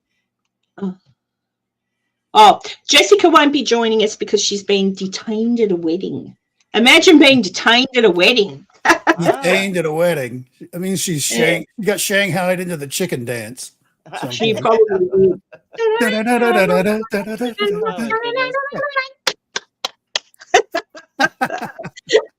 Oh, golly. But yeah, I don't really know what else to chat about. We've chatted about so much today, but certainly the sphere thing, I want to look into it more. Yeah, I want to read the book. It's only $12 to buy on the Kindle, so I'll read it. That's not a bad deal. My initial interest in it is I've always kind of had a working theory that ghost stuff, UFO stuff, cryptid stuff all comes from like the same source. There can't be those three things, which is splintered off into a million things in each one of them that of weird that it couldn't possibly be separate things. And this is the first person I've seen that at least come out publicly and kind of network a couple of things together for ghost stuff and UFOs. Because that was the other thing, he did touch on ghost stuff as well, but he only touched on that because I thought too much there to explain. Like, You showed the video of the baby carriage with the doll in it and just getting kicked down the stairs. It's like, oh shit. yeah, and that happened to he got that. That was his footage, I think. Interestingly enough, some boys, Laura and I know, got the same thing happen. There was a lot of kerfuffle about it. Oh, it was pushed, it was pulled, it was whatever. Brothers investigation. Yeah. And look, I trust that they weren't setting anything up, but and it's an old house and stuff. But it's interesting that the pram is there. Why put the pram there? Put it back a bit further from the steps. Right. I'm not going crook, but this guy, Patrick, showed the same sort of footage. Unless it was their footage that he showed. I don't know, but I'm pretty sure he said it was his from spending 3 or 4 days there. So he got the same thing. He spent some time in that house. So. Yeah, he spent. What's not interesting about that incident is because they, the way it fell down the stairs, like something pushed it from the handlebars from the top instead of kicked it out from the bottom. Yeah, like when you watch the footage, it was really weird. But this guy, Patrick, says that is the spheres doing it. I'm like, but how? Do the spheres actually touch it to push it? Is that what they do? Like, how do they make things move? Do they? And he was saying that they can be tiny, tiny little spheres, and I'm like, okay, so what does that mean? Like does that mean that if something falls and hits me now on the head, like it did before? Right. If something jumps off onto your head. Yeah. Is that a sphere? No, it was me leaning back. I leaned back too far. hit the thing off and hit myself. But that's what I can't work out. Like, it's a great theory though, but it's so much of that means that something is sitting there. It would have to be AI, because a human couldn't sit there that long watching, or a living being wouldn't have the what's the word I'm looking for? You just physically couldn't sit there and watch something for that amount of hours without, like when people review, Laura or Enzo, when you review footage or evidence from whatever, I've had to watch footage over and over again because you get tired, and that minute you get tired and drop it could be the minute that you miss something.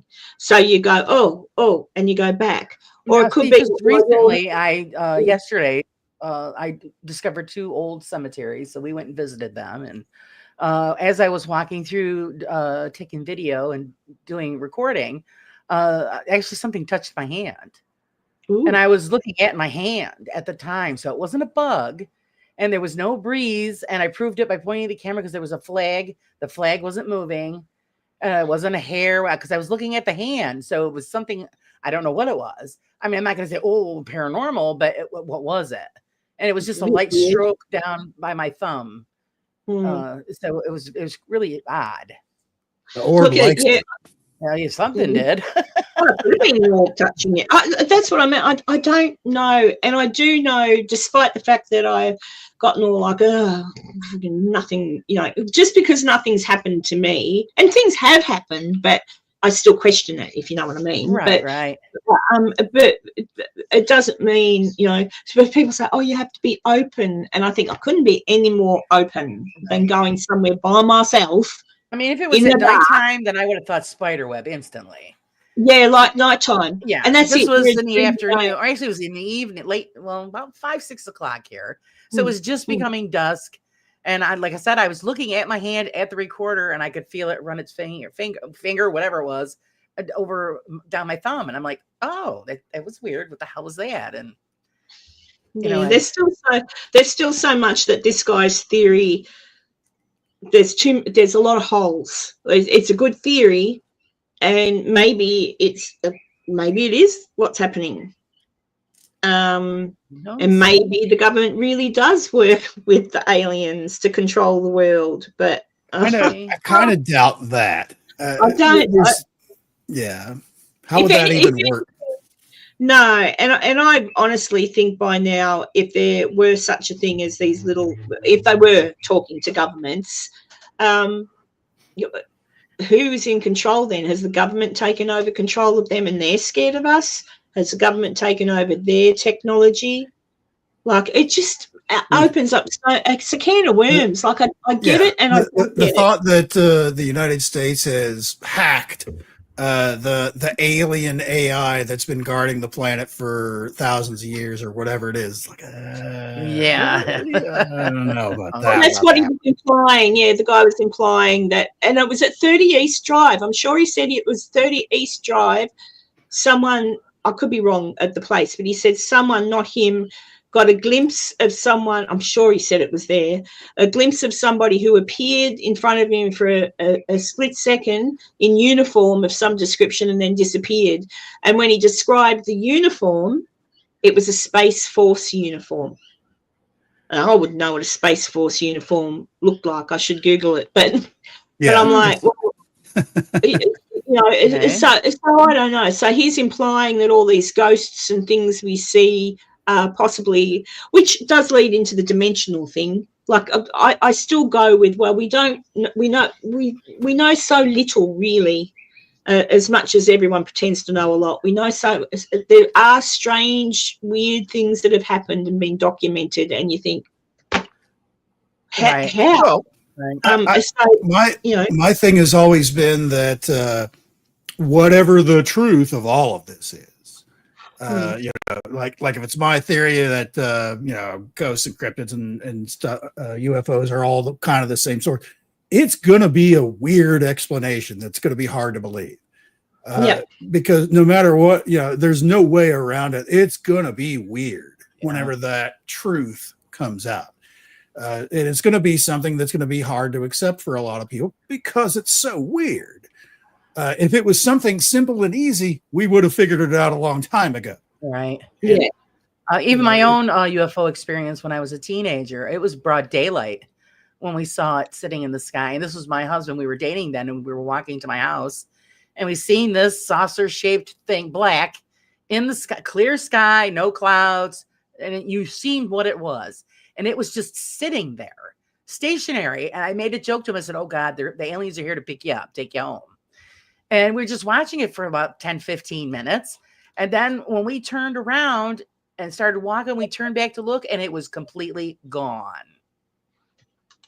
No smoke trail, no nothing, just gone. That's totally weird. And that would have been a time where drones and things weren't a thing. Back in the olden days. Yeah, it was in the 80s, and it was big. Yeah. Julie, the first thing this that guy I saw. Oh, sorry. Go ahead. Go ahead. Just Julie made a comment about 30 East Drive. Yeah, I don't know. This guy's not saying it's ghosts, so he's saying it's something different.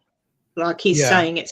He was very specific about not saying anything about ghosts or any of that. He was very locked in on just poltergeist activity as a very separate, independent thing.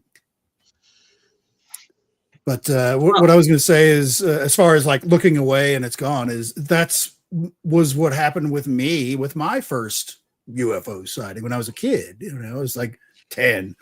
I was 9, gonna be 10, and seeing this glowing object over the steel mill there in Martown, back when we had steel mills in small towns in the United States. And there is an animation of that I made in your after Enzo's 5 haunting questions. If you want to see the animated version of this story, go to 5 haunting questions with Enzo, and you'll see my animation of this particular click event. like and subscribe. And but when I saw it, I thought the building was on fire or something like that, because it was just a brilliant oblong glowing light over top of the main building, which is like a giant aircraft hangar sized building there at the plant. And I'm trying to get my sister's attention, who was in the garage that I was standing next to messing with her bike, because something told me if I look away, it's not going to be there when I look back. So I'm like trying to get my sister to, hey, look, there's something going on over there. It's a light, and it might be a UFO. And of course, little sisters doing what little sisters do at that age. You're full of crap. You're just trying to trick me. You don't know. You're just trying to. Would you please just look over? Gone. gone. you know, as soon as I turned, you know, looked at her, it's like, "Would you stop screwing around?" And turn around and nothing was there. It was Yeah, that stinks. everything was normal. Yeah. But I get it. I hear you on that experience. I've been there. Yeah, I wish the only thing I had was what I already told you about was the moon thing, like getting out to go into work at 4:30 in the morning to go and clean the school, and getting out and looking up and going, oh, full moon, you know, getting the stuff out the car, then looking back and the full moon's gone, and I'm like, Yeah, yeah. And then I looked at the other side and thought, what did I just look at? And that was weird because it was just, yeah. So I don't know. There's no trail, there's no like exhaust, there's nothing. So it's just sonic gone. boom, nothing. Yeah, no whoosh. I'm just wondering what I was just. Oh, there it is. I was just going to see if I can find that thing of you, Enzo. I had a. Oh. Hang on. I had a few animations for you. I'll show people my thing. Yeah. Well, maybe after the show, but not right now. After the show, it's anybody's guess what's going to happen then. It has to be here. Oh, where is it? Oh my God, that'd be right. Hang on, I'll just. Oh, I used to have my background set up so pretty with lights and everything. While Karen's looking that up, a couple of weeks ago there was a whistleblower, supposedly from the Wichita, Kansas area, that had 4K live footage of a black triangle, and they threw a rock at it, and a piece of it broke off, and they caught the piece. And it's not me. Stop bothering me. It's not me.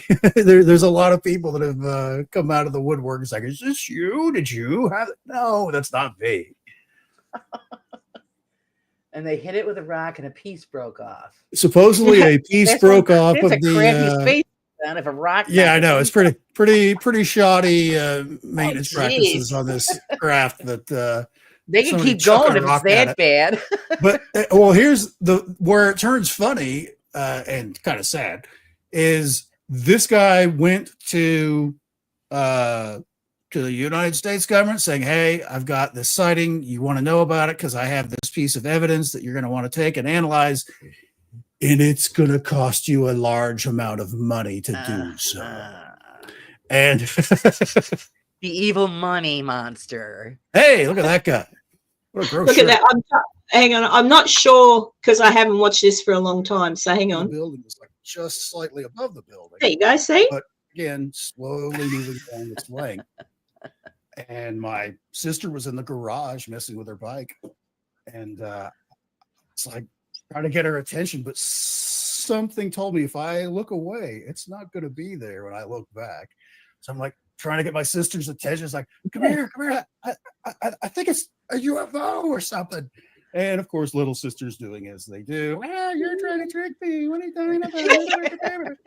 I was like, no, it's right there. It's really big. It's like, would you just come over here? I looked back and it was gone. It was gone. It's vanished. So I go to school the next day and I start asking all of my friends because this is a very oh, I should make more animations. I used to have fun making. They're hilarious. And the thing is that probably nobody else saw that, Enzo, but you. That's because you didn't get any reports like what we saw. Nobody said any, and this was in the early 80s. There was no reports, no nothing. Yeah, my thing was 1977. And it was like springtime of 1977. And where the steel plant was, it was right next to like two shopping centers.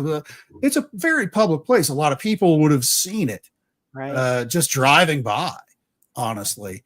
And I went to school the next day and started asking people, like, anybody see the weird light over the steel mill? Blah, blah, blah, blah.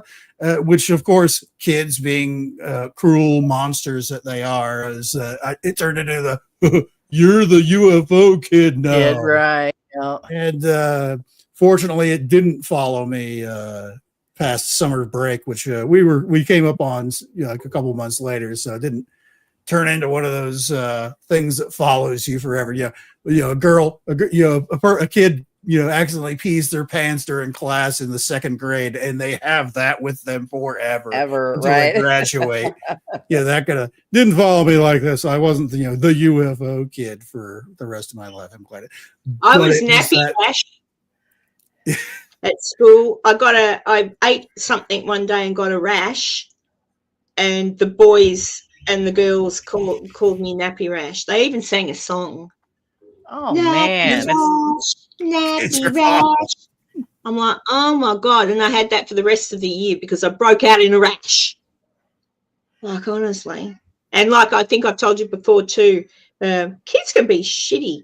The kid that used to yell out down the road to me, swap the number, the letters in my name from Karen Huntley to Harren. Aha. And I'd like, and he'd, Harren.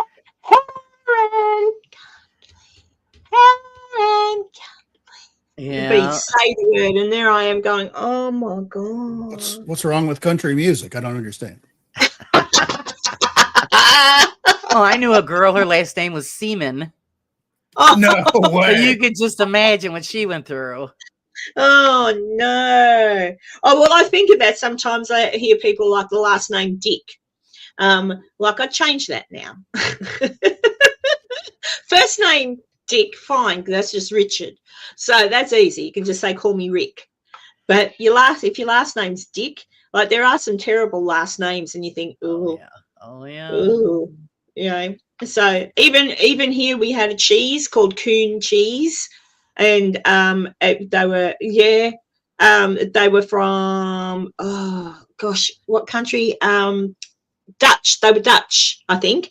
It came here. Their last name was Coon, and they created the Coon Cheese Factory. That was their last name, Coon Cheese. Only recently they changed it to Cheers Cheese or something because Coon. And I'm like, oh, that was their name, for goodness sakes. Right.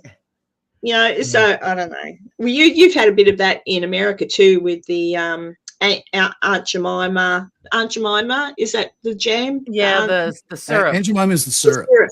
Yeah. Yeah. And they didn't change Cracker Barrel, thankfully. Yeah. They backtracked on that. They backtracked on that. We had the same thing with Uncle butter. Ben. What was it? Land O'Lakes butter. They had the Indian woman in the canoe. They had to take that off. Yeah. I'm like, people are a little bit too touchy. School names, you couldn't be known as the Warriors. They had to change it to something else. And I'm thinking, you're not kidding me. Oh yeah, and I didn't realize you just want to come out and play. Yeah, I didn't realize that they changed the football teams' names because they were. Yeah. But yet the Indian people, like they don't care. Yeah. Well, I would think that they would consider it a tribute to them. I mean, it's a lot of them did. Like the county that we live in is the Oneida County, and we have a big, huge placard on the state building. It's of an Indian. Yeah. Because it's the Oneida Indian Nation that is in this area. Yeah. And nobody's complained about that. Of course, they have a huge casino too, but I mean, maybe that makes up for it. Kids are horrible, Julie. Not all. But my uncle was a policeman. My uncle was a policeman, and he got the same treatment because his last name was Huntley as well. But he was. I haven't seen him in years, but I went to work in the country town that he used to be a policeman in. And I had to go out to a client's home to do some dressings for him. I was like, the district nurse. And I had to go out to a client's home, do the dressings on his back. And he asked me about my name. And he said, any relation to a policeman? Well, he called him a copper. And I went, I did have an uncle that was a policeman, yeah. And he goes, redhead? And I went, yeah. And he goes, and he called him, he said, yeah, we used to call him, what was the name? The redheaded officer. See you next Tuesday. Nice. And I went, oh my God. And he said, yeah, he's an asshole. He said kids would drop paper on the footpath and he'd take him down to the cop shop for littering. And I said, oh, and he told me other stories, and I went, geez, my uncle was an asshole. You should have said, "Yep, that's my uncle. I own it." I'm like, oh. So yeah, I was very disappointed. Because you put people on a pedestal, and you shouldn't have been on a pedestal. Well, he was strict about his job. My husband always hated My husband always hated his last name because they used to tease him in school. Last name is Wilbur, and of course, during that time, it was the Mr. Ed show. Yeah. Oh, Wilbur. Hey, Wilbur, and yeah, he Hey, was so Wilbur. mad.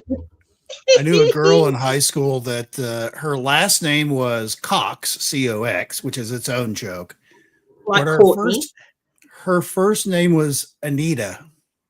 Oh, that's wrong. Why the F would you name your kid Anita with the last name of Cox? They didn't think of that one.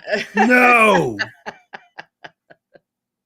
I remember I went through all the names through the list. I made sure it matched with the last name, and that kids couldn't make fun of it. That's what I did.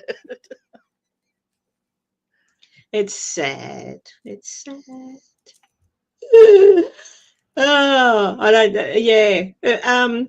But yeah. So I don't know. Anybody got any questions for anybody? Anyone in the chat? Any questions? Any questions? I'm going. When we finish here in a few minutes, I'm going to go outside, and I am going to plant my vegetables in my vegetable planters in my little gardens I've made up. And parents cannot think, I think, is the problem. That's what it is. They just don't think. Like even although I'm used to it now, but even Elon Musk with his little boy, he just calls him X. Is that what he calls him? Yeah. But I'm like, God. But it wasn't apparently him who come up with it. It was the mother. So there you go. But or Gwyneth Paltrow had Apple, and I know this is ridiculous. This is asking for trouble. I'm like, yeah, are you wanting your kids to get teased? But of course now probably, it depends where you live. If you live in England, watch out. Soon you'll be going to jail for calling someone a wanker. So yeah, getting pretty bad over there. But anyway, so that's why I think I'll come and live in America. I wish. You get away with everything here. Yeah. Oh well, I don't know, but I want to wait it out. I want to be sure.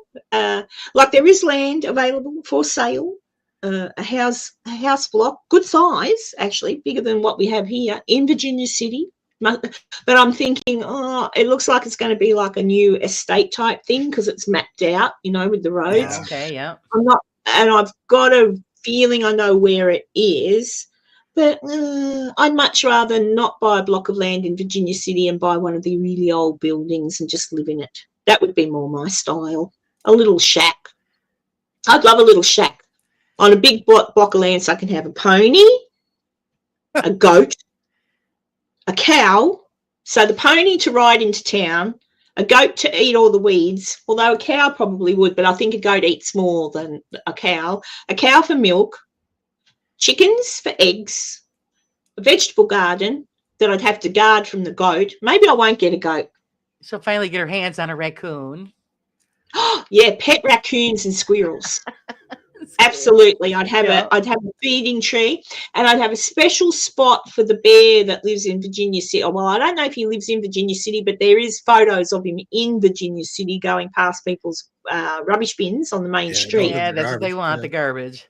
So I don't want to break any laws, but, if I've got food, like say my rubbish bin lid wasn't closed properly, I can't help it if the bear comes along and eats all the stuff that I left in the bin. The bear and all the wild horses, Right. they just know how to get to the food somehow. Yeah, that's it.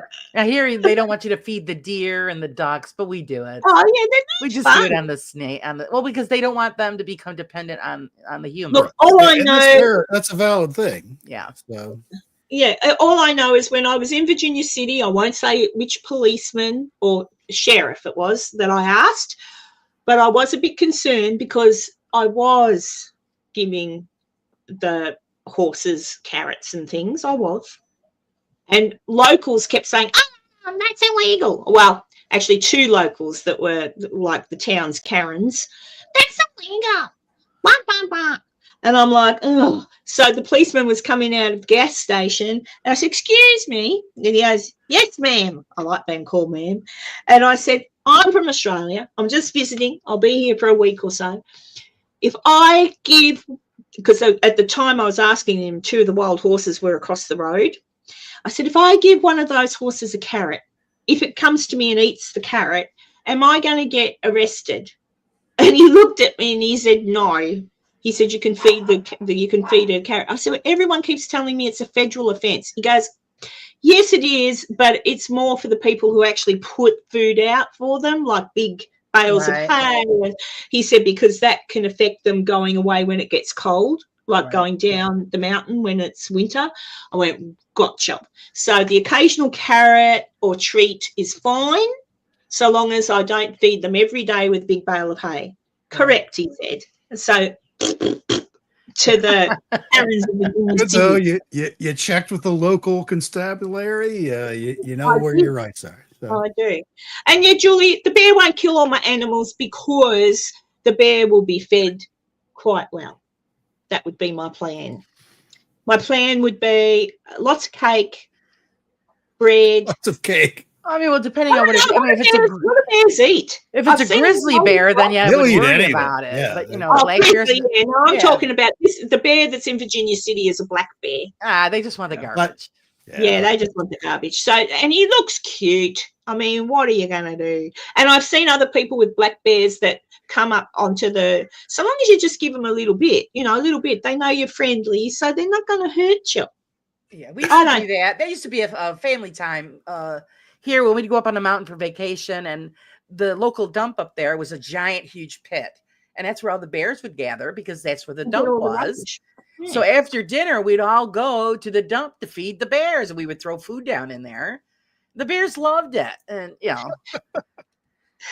I've said before, Dee, if I die because I got eaten by a bear, although it would be, I'm very sure, very painful, what a way to go. You know, what a story for my grandchildren to tell. And it won't be the usual, oh, yeah, she just died in her sleep, or, oh, she had a stroke, oh, she's got Alzheimer's and she's in, you know, whatever. It'll be, oh, my gran, well, this one day she was outside and this bear approached her and she tried to give it a hug and it ripped her neck out. And ate her. Oh, so they don't eat vegetables, Stormy. Oh, yeah, surely, what are bears just carnivorous, just meat? I don't know. No.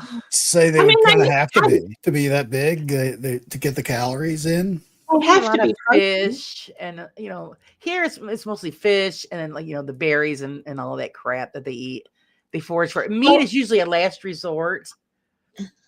Yeah, I reckon if once a week I went to Walmart and got a big thing of berries and some fish, and on rubbish night, put the berries and the fish out for the bear. Oh, they'd love it.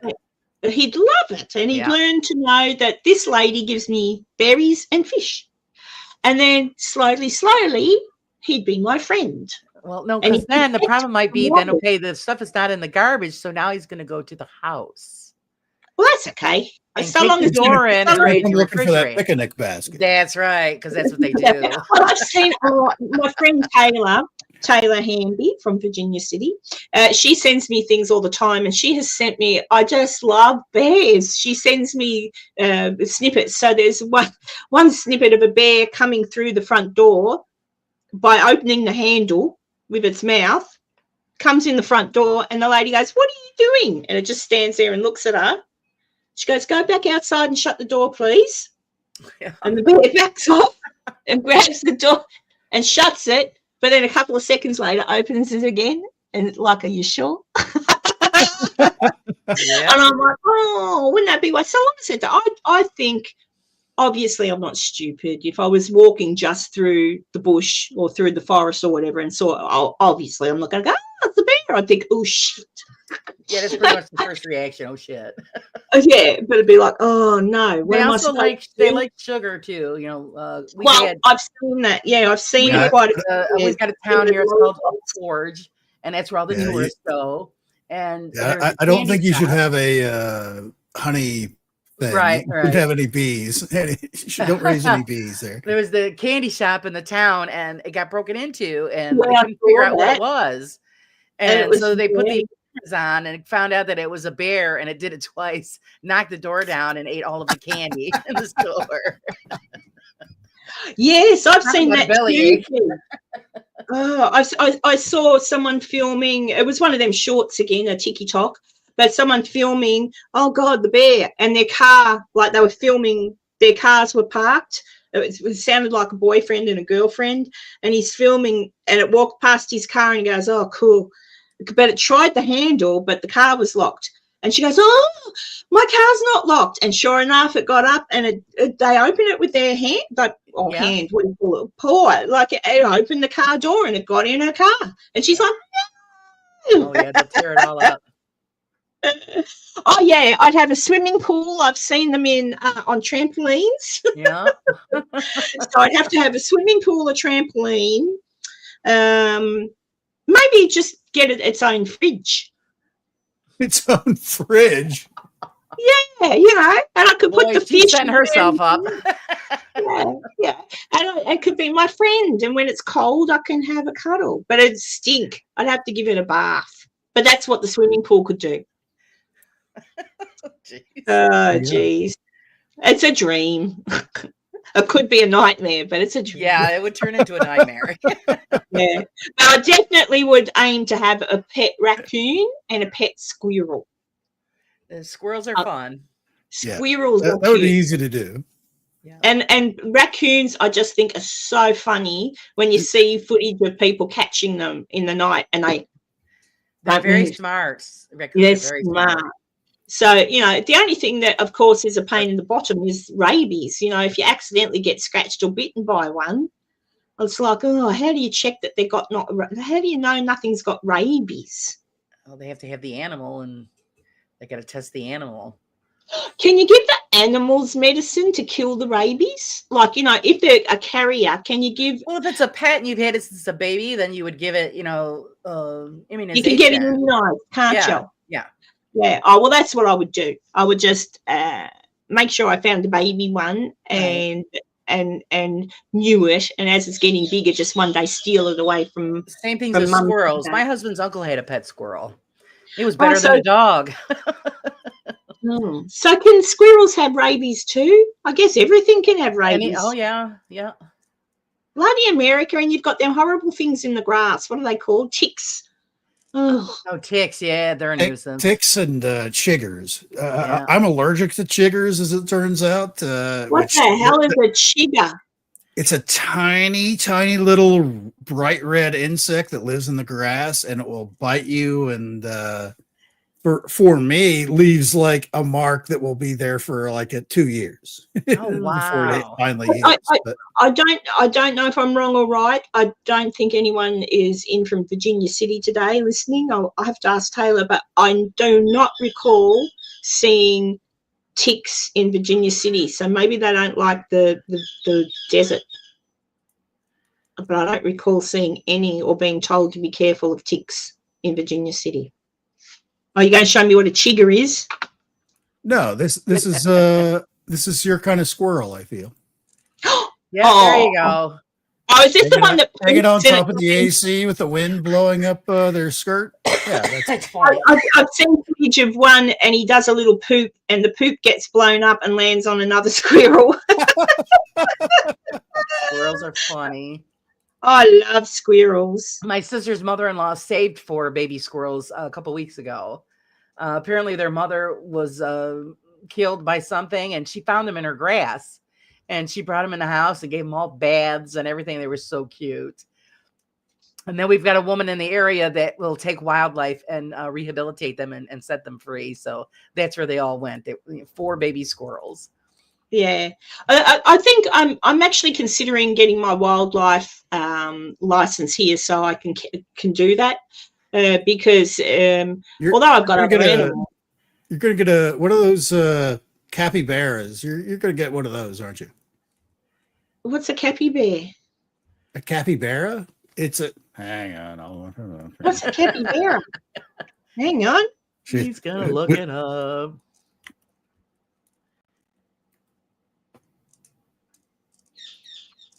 There's like a million different things for a capybara. Oh, Dee, we have squirrels here that the tails are just amazing.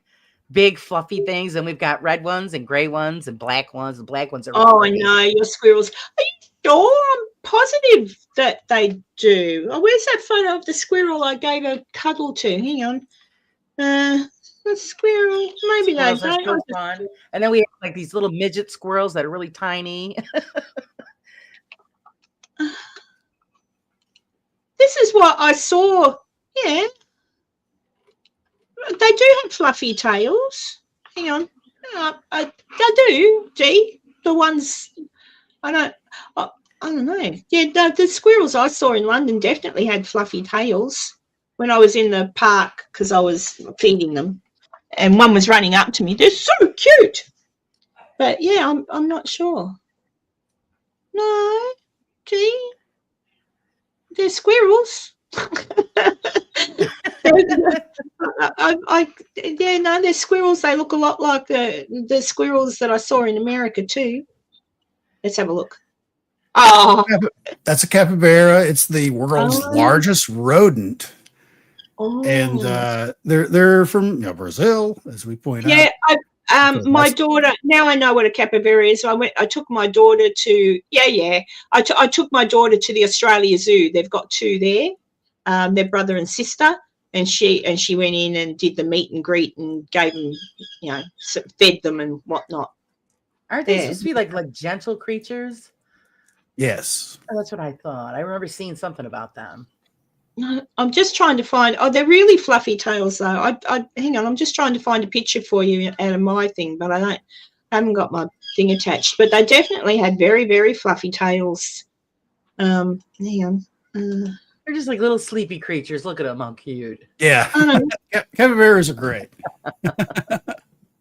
Hang on. And that just like a really tall, broad type face and head. Reminds me of a horse. Yeah, but they're only 2 or 3 feet long. Oh, yeah, they're only little. I'm just going to show. Hang on, I'm just going to take that away, and I'm just going to show you. I can see Karen with a whole bunch of chipmunks. Oh, she'd have thousands of them. Yeah. She'll have a whole box full of them. Oh, that would be. Hang on.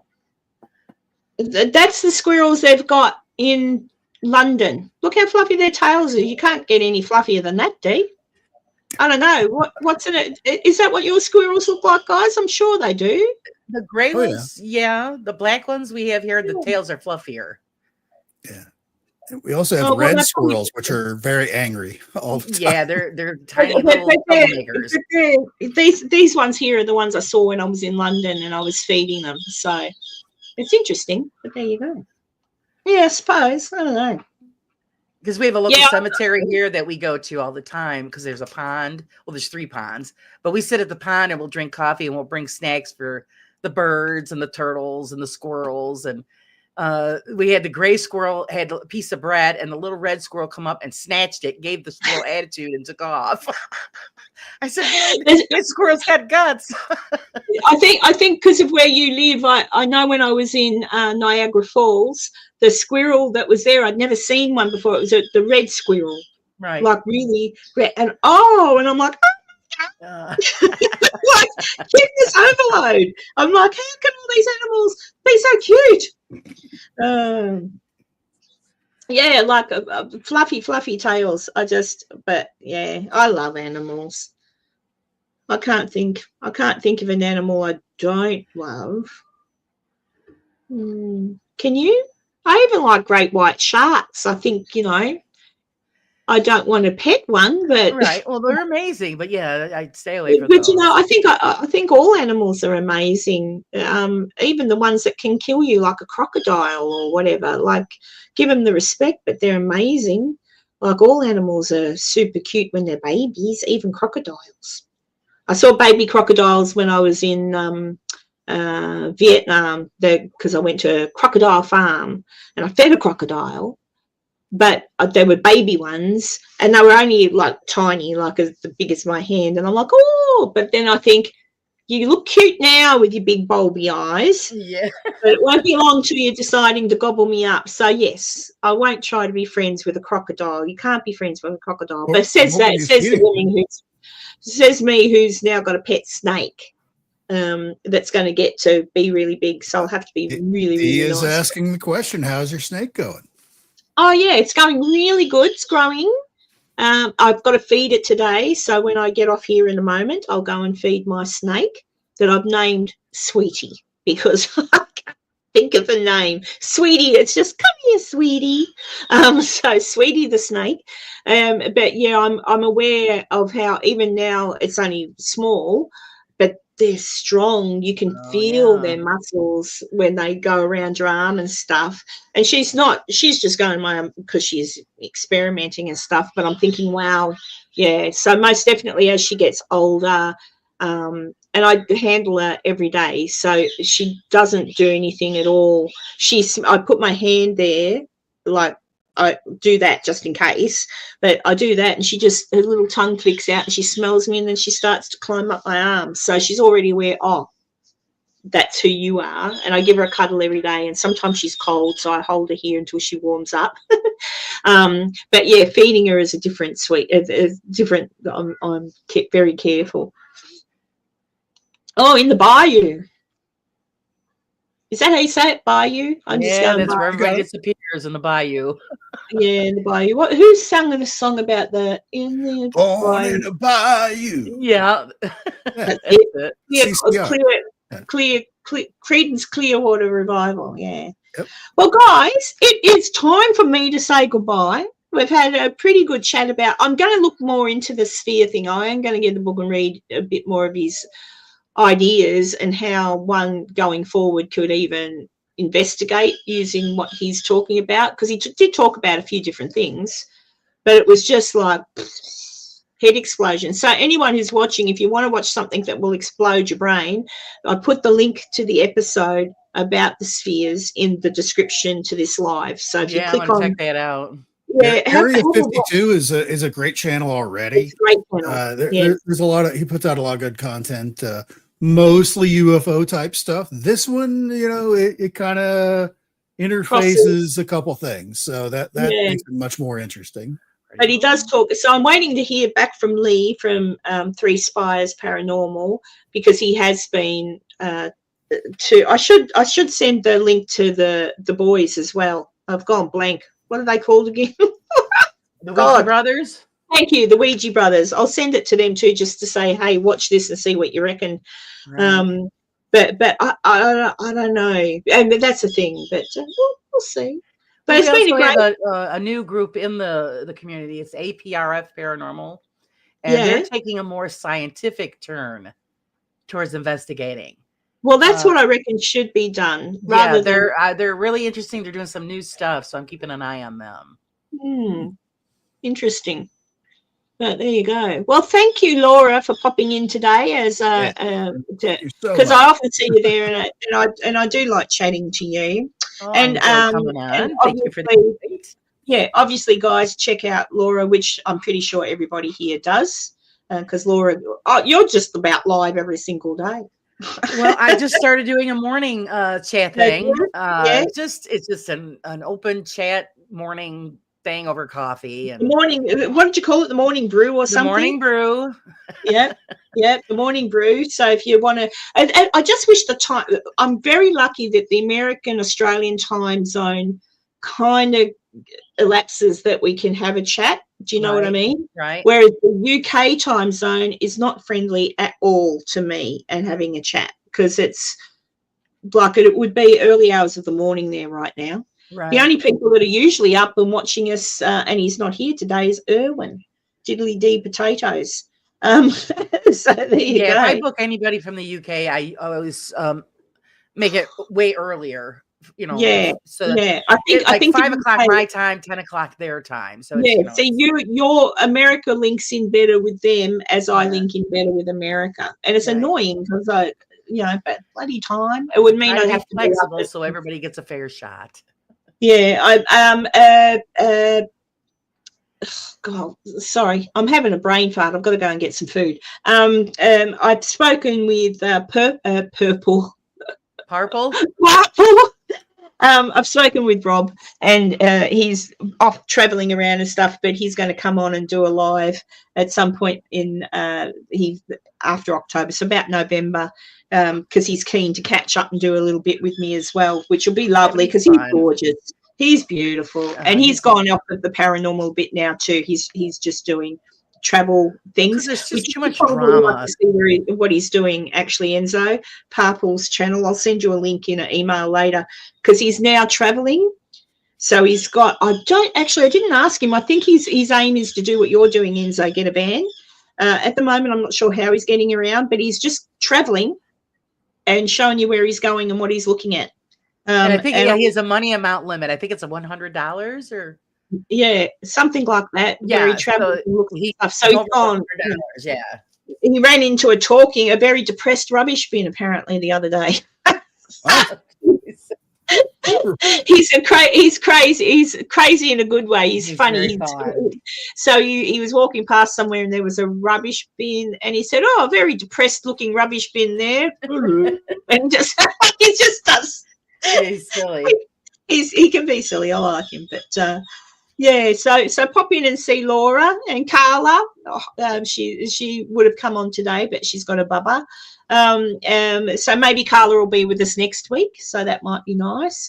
But yeah, thanks everybody for popping in and listening to us. And yeah, more to come as usual. It is what it is. I'll get busier soon and. Oh dear. But I'm off to plant my vegetable garden and have some lunch first though. I'm hungry. I haven't had breakfast either. I will, Dee. Thank you. And thanks everybody. Love to you, Dee, and Stormy, thank you. And Ash, thank you. And if you missed any of it, go back to the beginning where we talk really about the sphere thing, because we talked about as much as we really could, couldn't we? Yeah, we pretty much covered as much as we could. Yeah. All right. I love you all and thank you so much. And I shall see you next time. Thank you, Laura. Thanks, Enzo. Bye-bye, everybody. Bye. I don't wanna be